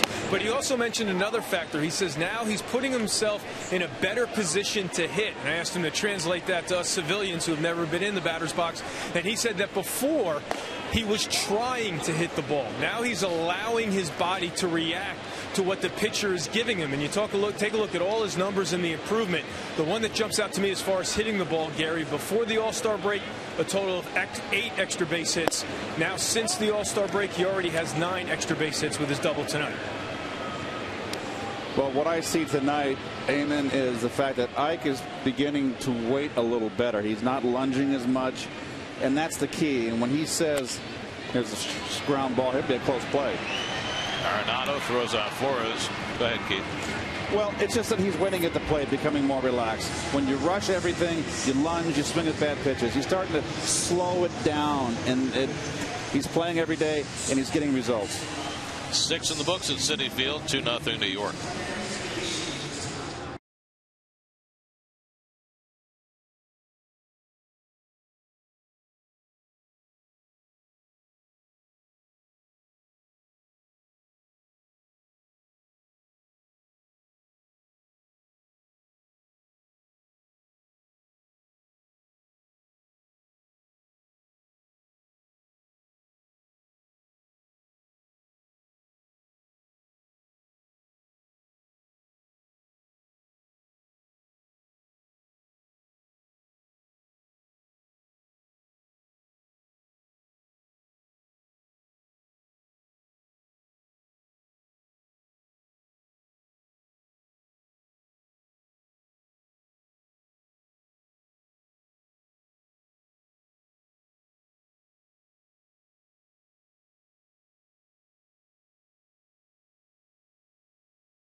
only struck out 4 in the first 6 innings tonight.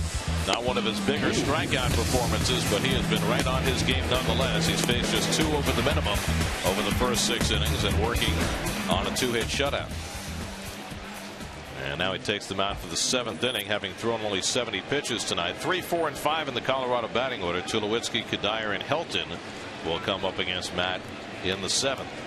Gary, when Tulowitzki was on the on-deck circle while Harvey was warming up, he did not take his eyes off one warm-up pitch of Harvey. Watched the entire warm-up. To me, that is something you usually don't see from a hitter. Concentrating on every single warm-up of Harvey. It's interesting. Harvey's worked Tulowitzki away, predominantly away, and I mean like 90% away. And he rolls over that breaking ball. Flores in rhythm. 1 out. 8 in a row retired by Harvey. Well, we've seen what Tulowitzki can do in this ballpark when you pitch him middle in.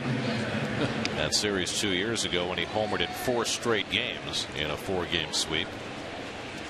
Kadire has one of the 2 hits for the Rockies tonight. Single to center field with 2 out in the 4th. Kadire began the day 3rd in the National League in batting, behind Chris Johnson of the Braves and the injured Yadier Molina. 96 from Harvey, 0-1.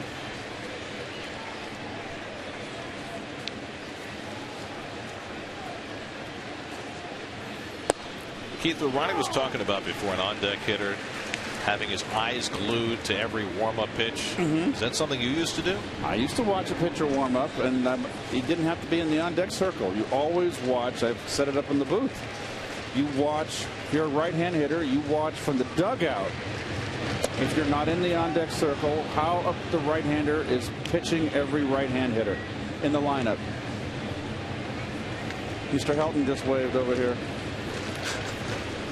You first baseman, you're so tight. We had Joey Votto do the same thing when you were sitting down there a couple of years ago. Yes, I remember that. So, yes, you have to observe. And the one thing with the new ballparks today, they want to have more seats for the fans to enjoy, have better viewing. The dugouts are more towards first and third base. Not so much back. I used to love the dugouts that were furthest, had the closest angle to home plate. Pittsburgh was like that. Yeah, Pittsburgh, San Diego, and you'd hug as close as you can so you can get a good angle and try to see what the pitcher's trying to do to a left-hand hitter. 1-2 from Harvey. Past the mound, Quintanilla behind the bag, and he gets Kadire 2 down.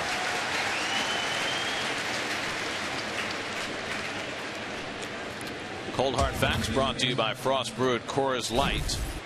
Well, since 1900, there are only half a dozen pitchers who've had more strikeouts through their first 32 career starts than Matt Harvey, including Yu Darvish, who is painting that number right now. Darvish is the only pitcher in the major leagues this year with more double-digit strikeout games this year than Harvey. Darvish has 8, Matt has 6. Well, curveball to start off. Helton 0-1. Dwight, I think, had 30 starts his rookie year in '84, 276 punch-outs, and remember in September of that year in a 3-game stretch had 43. Helton late on the fastball after he threw him a curve to start him off. 97, that's where he's topped out tonight. And I just think Ronnie made a good comment last night about Helton. He just doesn't have the bat speed. I know he's geared on fastball, and Harvey just threw that outside corner fastball right by him. That's something you couldn't have done to him 10 years ago.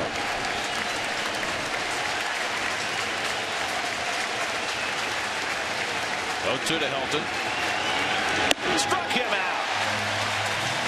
Blazer. Strikeout number 5 for Harvey. He's set down 10 in a row on his game tonight. 2-0 at the 7th inning stretch.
production from the bottom of the batting order. 3 straight hits in the second. Omar Quintanilla with the RBI, and then John Buck, the 2-out RBI hit in the 4th.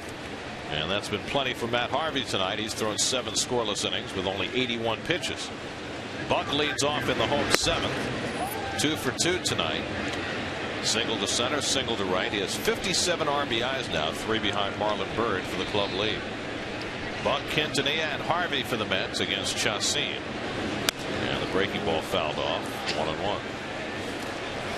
That last fastball to Todd Helton that Harvey threw, guys, how did that look from down there? It was just, I mean, explodes. That fastball, when it's upstairs, when it left his hand, Helton just had no chance. You know, there's a different feel when he lets it go, and that was one of those. You know, he had shaken off Buck from a curveball, fastball away. He wanted it in. An explosion up and in. Just no chance for the veteran first baseman. Buck chases the slider and strikes out. Just the 3rd strikeout for Chacin. And how about this game? You know, we've talked so much about the prevalence of strikeouts in the game today. Here you have 2 ace pitchers, both pitching extremely well. Between them, they've only struck out 8 tonight, and yet they've been on their game. Well, you've got one throwing a 2-hitter, the other one scattering 7 hits, and there's no base on balls. This has been very efficient pitching. And Corpus will get up in the Rockies bullpen with Chacin due up 4th in the next inning. You know, from our seat here, and we can see it upstairs also, only because we played for those many years, but down here, guys, there's a purpose with every pitch by both pitchers. We've seen some shaking off to go to a pitch that's been effective. Each pitch, you know, if he throws a sinker away, he comes back with a fastball in. They really have an idea of what they're doing. No caveman pitching here, as Bob Apodaca, the old Colorado Rockies pitching coach, would say. No, give me ball, see ball, throw ball hard. This is placement. And if you're a young pitcher on either side, say a Zach Wheeler on one side, a Tyler Chatwood on the other side, what can you learn from watching these 2 guys pitch tonight? You know, Gary, it tells you that you don't have to grunt and groan and overthrow and try to blow people away. It's all about precision. It's all about tempo. It's all about throwing the ball where you want to throw it. Each pitch setting up the other. If you are going, let's say, for example, it's 0-2. You want to throw a fastball in. If you don't throw it in, it has not set up the rest of the at-bat for you. So you're going to have to double up in. That's what these guys are doing here. There's Walt Weiss looking incredulous. He thought that Quintanilla went around. Chacin right at 100 pitches for the night. And Quintanilla with a late swing stays in the at-bat. Quintanilla drove in the Met first run tonight with a base hit in the 2nd. Let's look at that check swing again. Well, Larry Vanover said he did not, and I have to agree. Ronnie, what do you think? Oh, he went. Oh, come on. Well, that's strike 3 called, so Chacin gets the strikeout nonetheless. Back-to-back strikeouts for Chacin to start the 7th. You know, we can go back underneath there and settle this. No, I have no problem with that. Go old school on each other.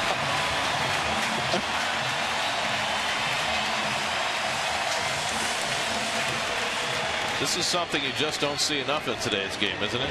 The starting pitcher getting it at bat late in the game and getting an ovation from the home crowd. It's also paying attention to the game, watching him on the on-deck circle, and couldn't wait to give him a hand. And Matt is having all kinds of issues with that breaking ball.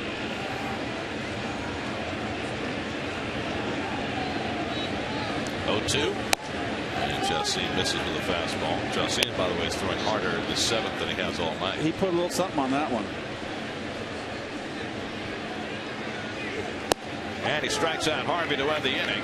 Chacin strikes out the side in the 7th. Harvey heads back to the mound for the 8th, working on a 2-hit shutout.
contender for MVP right now in the National League.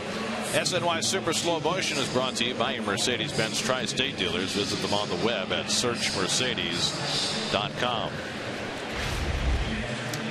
Well, Matt Harvey's allowed just 2 base runners in the first 7 innings. A 2-out single by this guy, Wheeling Rosario, in the second, and a 2-out single by Michael Kadire in the 4th. Since then, he's retired 10 in a row. Rosario leads off the 8th. 1 for 2 on the night. My first pitch, breaking ball, 0-1. Well, they're very much aware of Rosario, fastball hitter. Got a hit off the fastball in the second. Hasn't seen one since.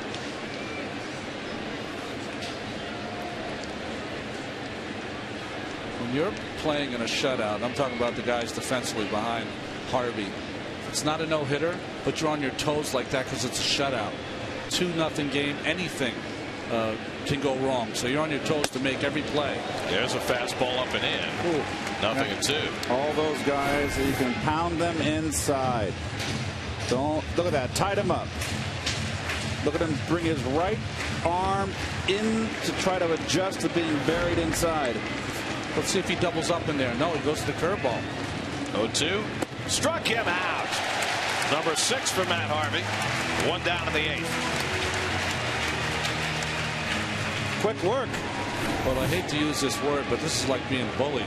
Fastball in, and then you become so conscious of that fastball that you have to get that head of the bat out, and embarrasses you a little bit.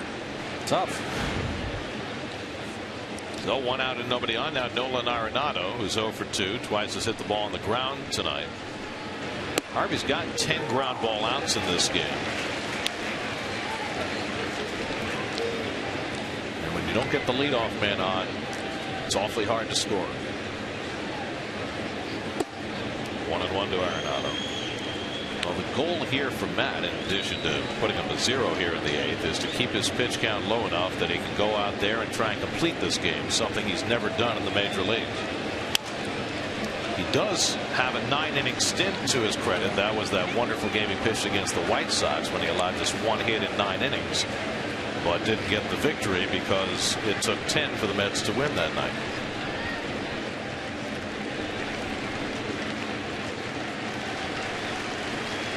Wow, those unbelievable numbers.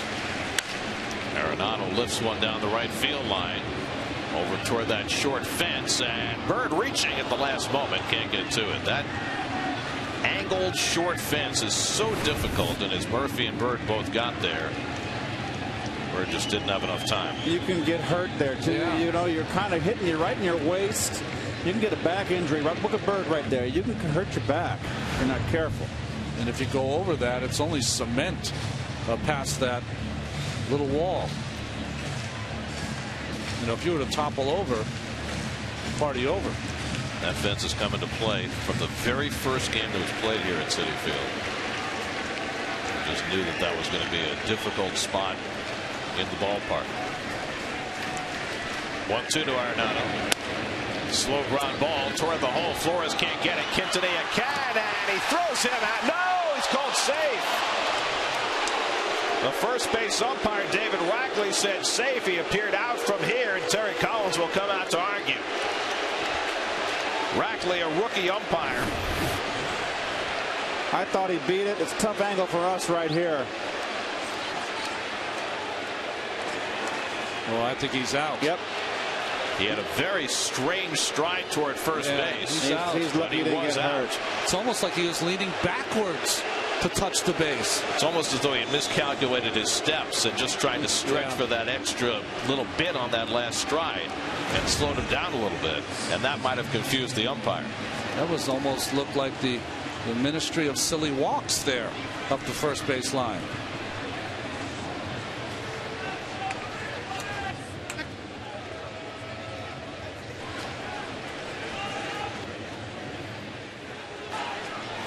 Here's DJ LeMahieu, so that's the 3rd hit for the Rockies. LeMahieu is 0 for 2, lined out and grounded out, and he takes a strike on the outside corner. He should have added umpires with the group of defensive players being ready to make the play at all times.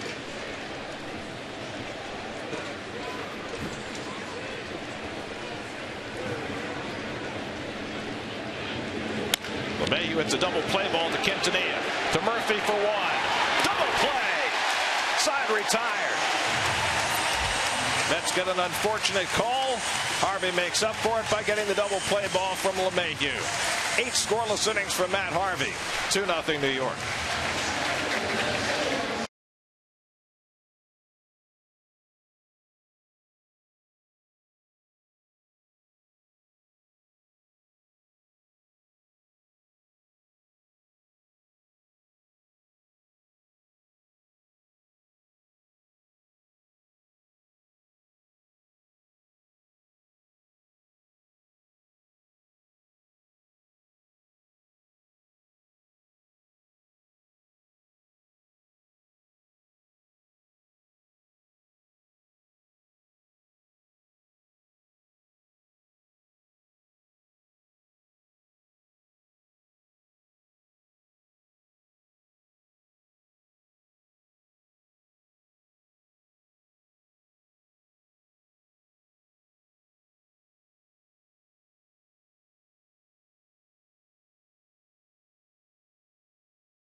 TNT trivia question. Let's see if the viewers are able to stump Gary. Which rookie batter broke up Tom Glavine's 8th inning no-hitter in 2004? I know this one. Very good. Great. This was Kit Pello. What? Kit Pello. P-E-L-L-O-W. Kit Pello. Kit Pello. This is Manny Corpus who's going to pitch the bottom of the 8th inning for the Rockies. Well, Manny Corpus had that amazing year in 2007 as their closer when they won 21 out of their last 22. But he has certainly fallen on hard times. Eric Young's been on base twice tonight, a single and a walk, 1 for 2.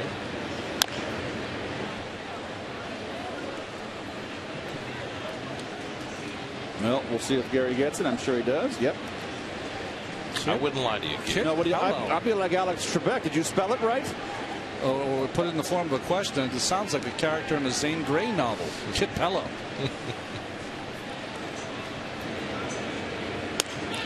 Young lifts one to right field, and Kadyr's right there with him. 1 away. Well, Matt Harvey is going to get a chance to do something he has never done in the major leagues. Actually, 2 things. He's never thrown a complete game, and he's never thrown a shutout. And he'll have a chance to do both those things when he takes them out for the 9th. He's only thrown 91 pitches through 8 innings.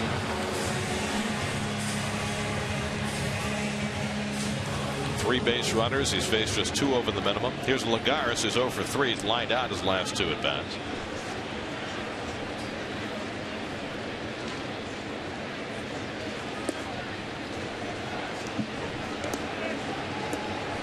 Edgemer Escalona, next man up in the Rockies bullpen.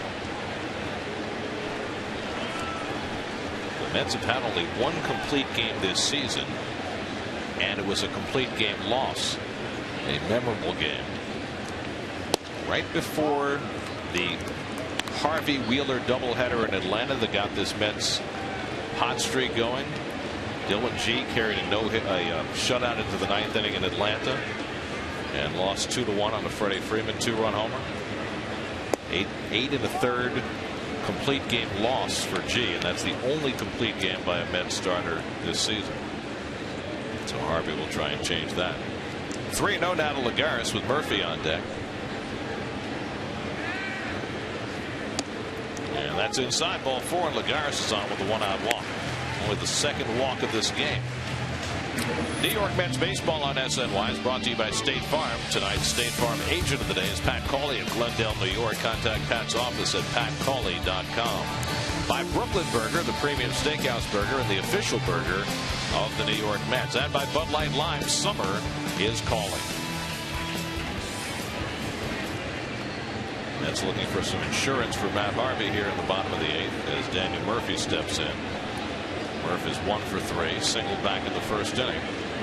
Jhoulys Chacin certainly did his job tonight, allowed just 2 runs and 7 hits over 7 innings, but the way Matt Harvey has pitched, that might be enough to beat him. It's like one of those, if the game ends up 2-0, those old wire stories you'd read. AP, Harvey outduels Chacin. That's right.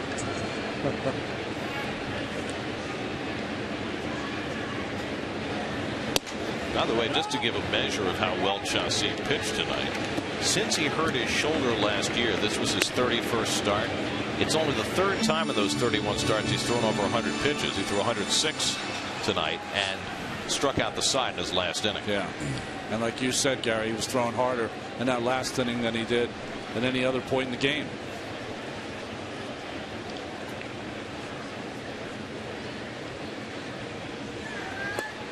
Murphy takes a sinker low and away from Corpus, 2-1. Randy Corpus used to have electric stuff, but those times are gone.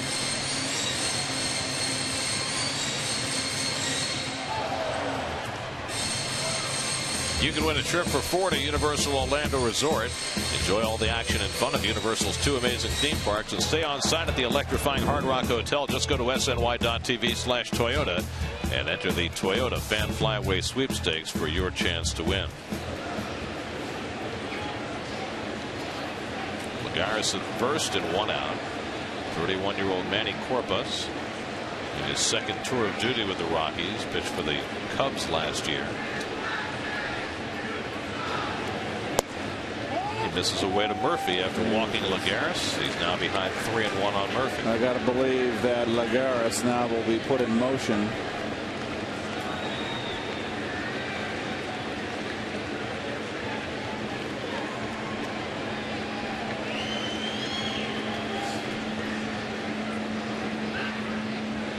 Not going. Wow. And Murphy lifts one to left center. Blackman is over. And that's the 2nd out. Lagares back to first, 2 away, and Marlon Byrd coming up. In the 9th inning, the Rockies will have 9-1-2 in the order. So the pitcher spot, then Fowler and Blackman, as Matt Harvey bids for his first major league complete game and shutout. Byrd tonight is 0 for 3, now just 2 for his last 21.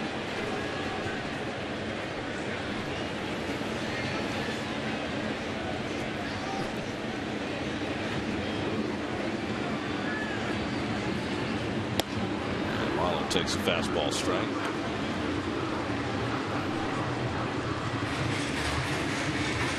Carlos Gonzalez on the disabled list now. They kind of dillied and dallied with that move over the last week or so. Re-injured his finger on Sunday, and they finally decided today to disable him. Byrd drives one to deep center field. Fowler going back. It's over his head. Hops over the wall. That'll cost the Mets a run. Lagares will have to stop at 3rd. Well, he was going to easily score from first base had that ball stayed in play, but it bounced over the wall, hit the iron railing for a ground rule double, and Lagares will have to go back to 3rd.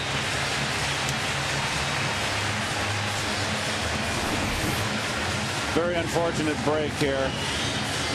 Oh, just a hanging slide piece, sitting on a tee saying hit me, and just got a bad break. Good call by Larry Vanover. By the way, watching Larry Vanover there, it reminds me, we misidentified the umpire who missed the call at first base in the last half inning. The umpires were listed as having Brian Gorman at second. That, of course, is Brian Gorman, the crew chief, umpiring first, and it was he who made the incorrect call on the infield hit by Nolan Arenado in the top of the 8th inning. So our apologies to David Rackley. Well, this should be a pretty good matchup. They're going to walk Ike. That's unfortunate. Well, the way he's been swinging the bat makes perfect sense. They'll go after the rookie Flores instead with the bases loaded. So Ike will reach base for the 2nd time tonight. 14 of his last 18 plate appearances now he will reach base.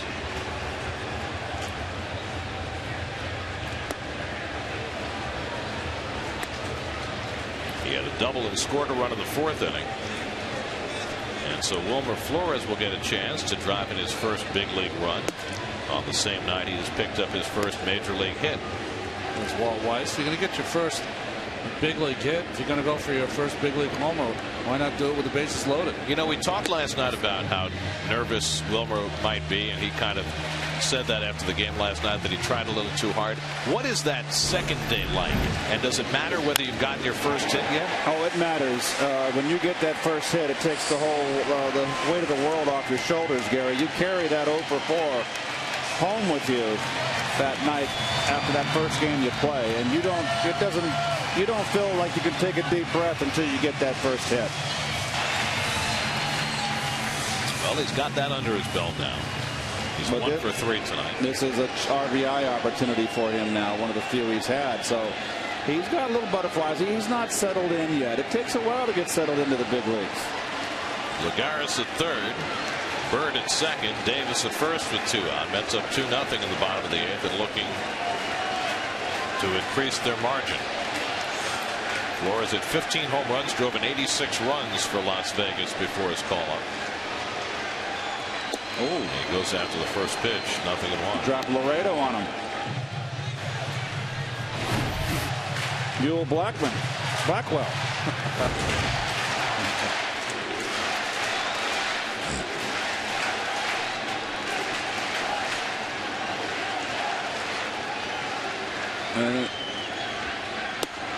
Couldn't get him to chase. 1-1.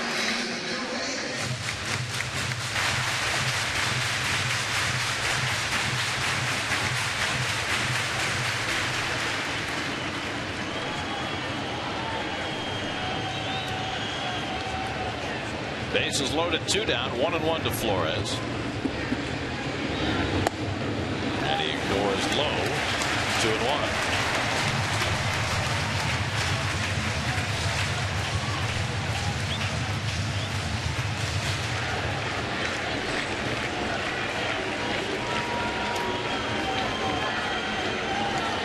Corpus is doing his best here to be in the human rain delay.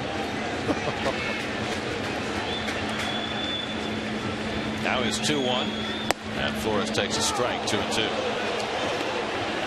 Flores, who yesterday celebrated his 22nd birthday, coinciding with his big league debut. Now trying to give Matt Harvey a little more breathing room before he takes the mound for the night.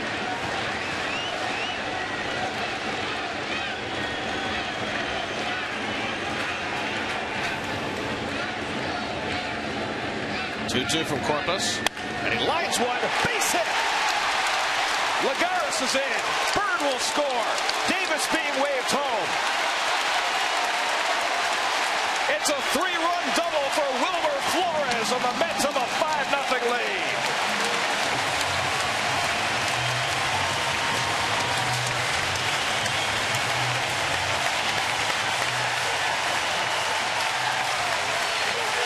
Wilmer Flores' first 3 Major League RBIs come on a bases clearing double.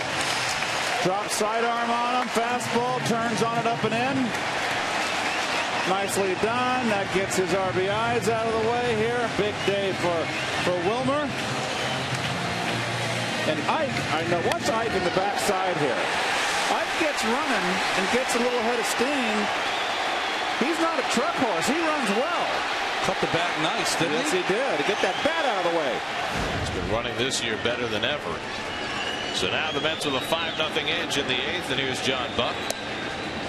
So that gives the Mets the breathing room they wanted and gives Flores 3 marks in the RBI column. Wonderful, wonderful. And that man loves it right there.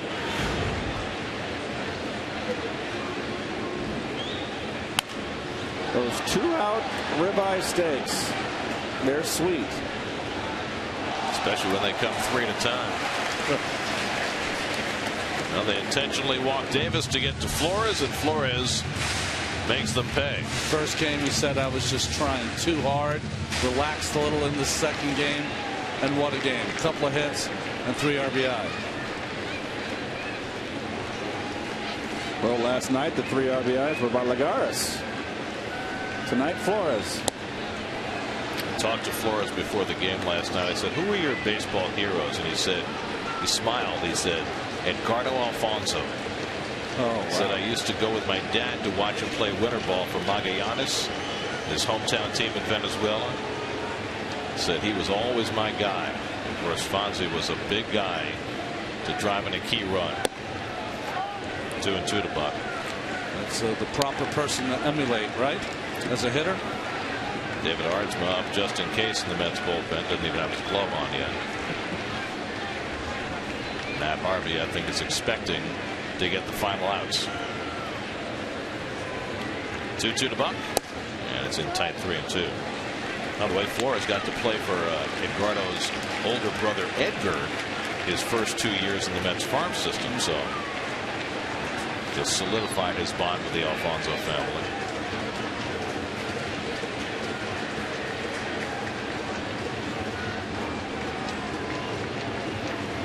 Now the 3-2, and Buck grounds one to third. Arenado makes the play, side retired, but the Mets tack on 3 in the bottom of the 8th. Wilmer Flores with a 2-out bases loaded double. Flores' second big league hit produces 3 runs. And now Matt Harvey takes a 5-0 lead into the 9th at Citi Field.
Matt Harvey tries to go a place where he has not been yet, looking for his first major league complete game and his first major league shutout. Corey Dickerson will be the pinch hitter to lead off in the 9th inning for Colorado.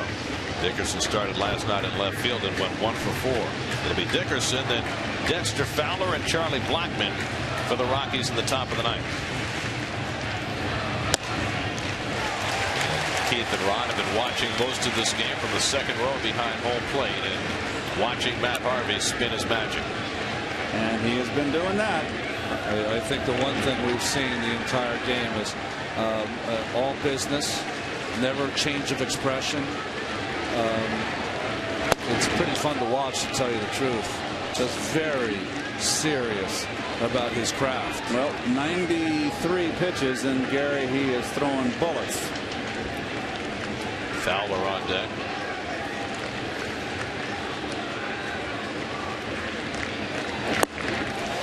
That's a good-looking hook to get ahead on Dickerson, 1-2. To me, the Helton at bat to end the 7th was the one where he said, you could just feel it. I'm going to turn it up a notch. I want this shutout. I want a complete game. You know, a pitch he hasn't used that much tonight, Ron Gary, was that pitch right there, the down curveball. And that, to me, I thought it was a lot slower from our view. It is really a hard curve that breaks sharply down. 1-2. Little tapper. Quintanilla in to get it. 1 out of the ninth. Saw on that graphic a moment ago, the last complete game shutout by a Met pitcher was R.A. Dickey, August 31st of last year. Dickey had 3 shutouts last year. And now Harvey trying to get his first. Here's Fowler, who's gone 0 for 3. The Rockies have had only 3 base runners tonight. A 2-out single by Rosario in the 2nd, a 2-out single by Kadire in the 4th, an infield hit by Arenado with 1 out in the 8th. And Fowler overmatched on the fastball, 0-1. I don't care what it said. That was the best fastball I've seen down here. There's the outs, ground outs, flyouts, and strikeouts. 13 groundouts match his career high. Another number, and in comes Quintanilla, 2 out. 14 ground ball outs for Matt Harvey tonight. And now 2 out of the 9th. Ever since we've met Matt Harvey, he's been preaching that he wants to complete games. He wants to go 9 innings. Here he is in his 33rd start.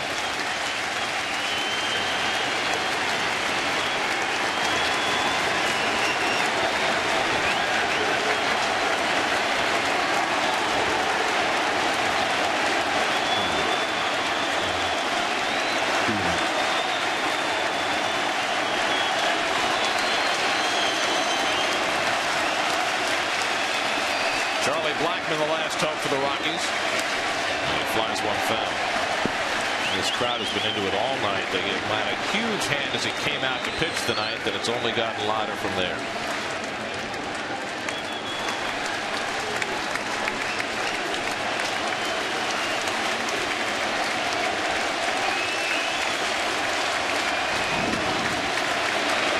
And Blackman completely overmatched.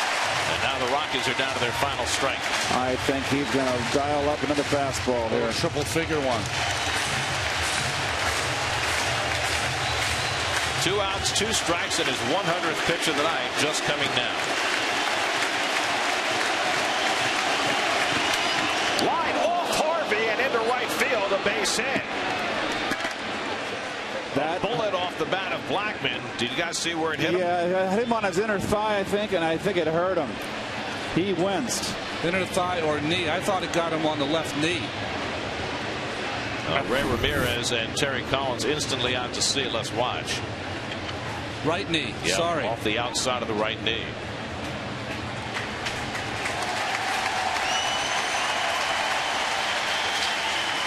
Oh, right off the top of that kneecap. Ouch. Now he throws one warm-up pitch and waves them away and says he's fine.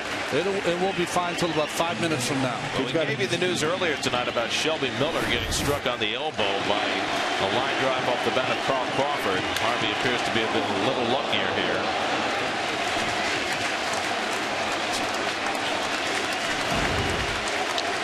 It's the 4th Colorado hit, coming on his 100th pitch. Now Tulowitzki.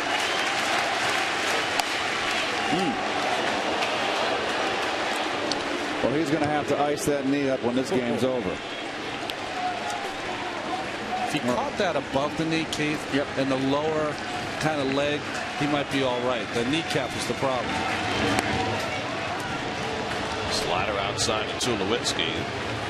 This is the point in Harvey's pitch count where he's running into trouble. From pitch number 101 forward, the batting average against Harvey is .419.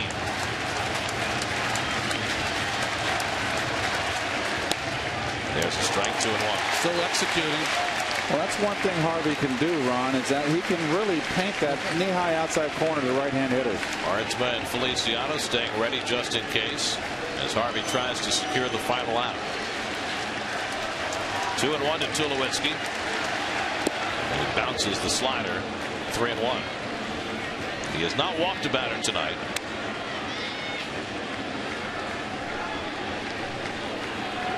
This is only his second 3-ball count of the game.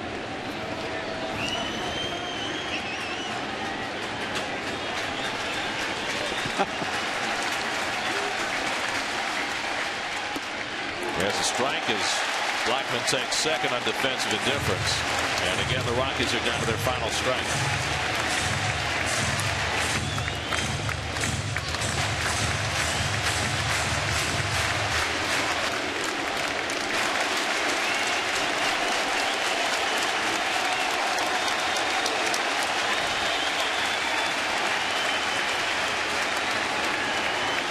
It's the first time the Rockies have had a runner at second base all night.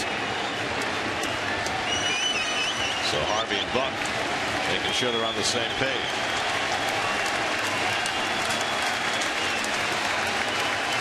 Three-two. Popped it up. Ike Davis calling. Gives way to Murphy. And the ball game is over. Matt Harvey throws his first career shutout. A complete game 4-hitter. No walks. 6 strikeouts. 14 ground ball outs. A magnificent performance from Matt Harvey. Wilmer Flores contributes a 3-run double, and the Mets win it 5-0. They've taken the first 2 of the series from the Rockies. Well, what was great about that is that after that pop-up by Tulowitzki, Harvey pointed to Buck and said, "You did it, man," as they share that great and first shutout for Harvey here at Citi Field. Well, it's all Matt Harvey night, but on the offensive side, you had 3 RBIs from Lagares last night in that win, and now Wilmer Flores gets his 3 RBIs, had a big day, 2 for 4, got the 3 RBI double with the bases loaded, 2 outs in the 9th inning that really gave the Mets the big cushion they needed. Well, Harvey survives a shot off his knee with 2 out in the 9th.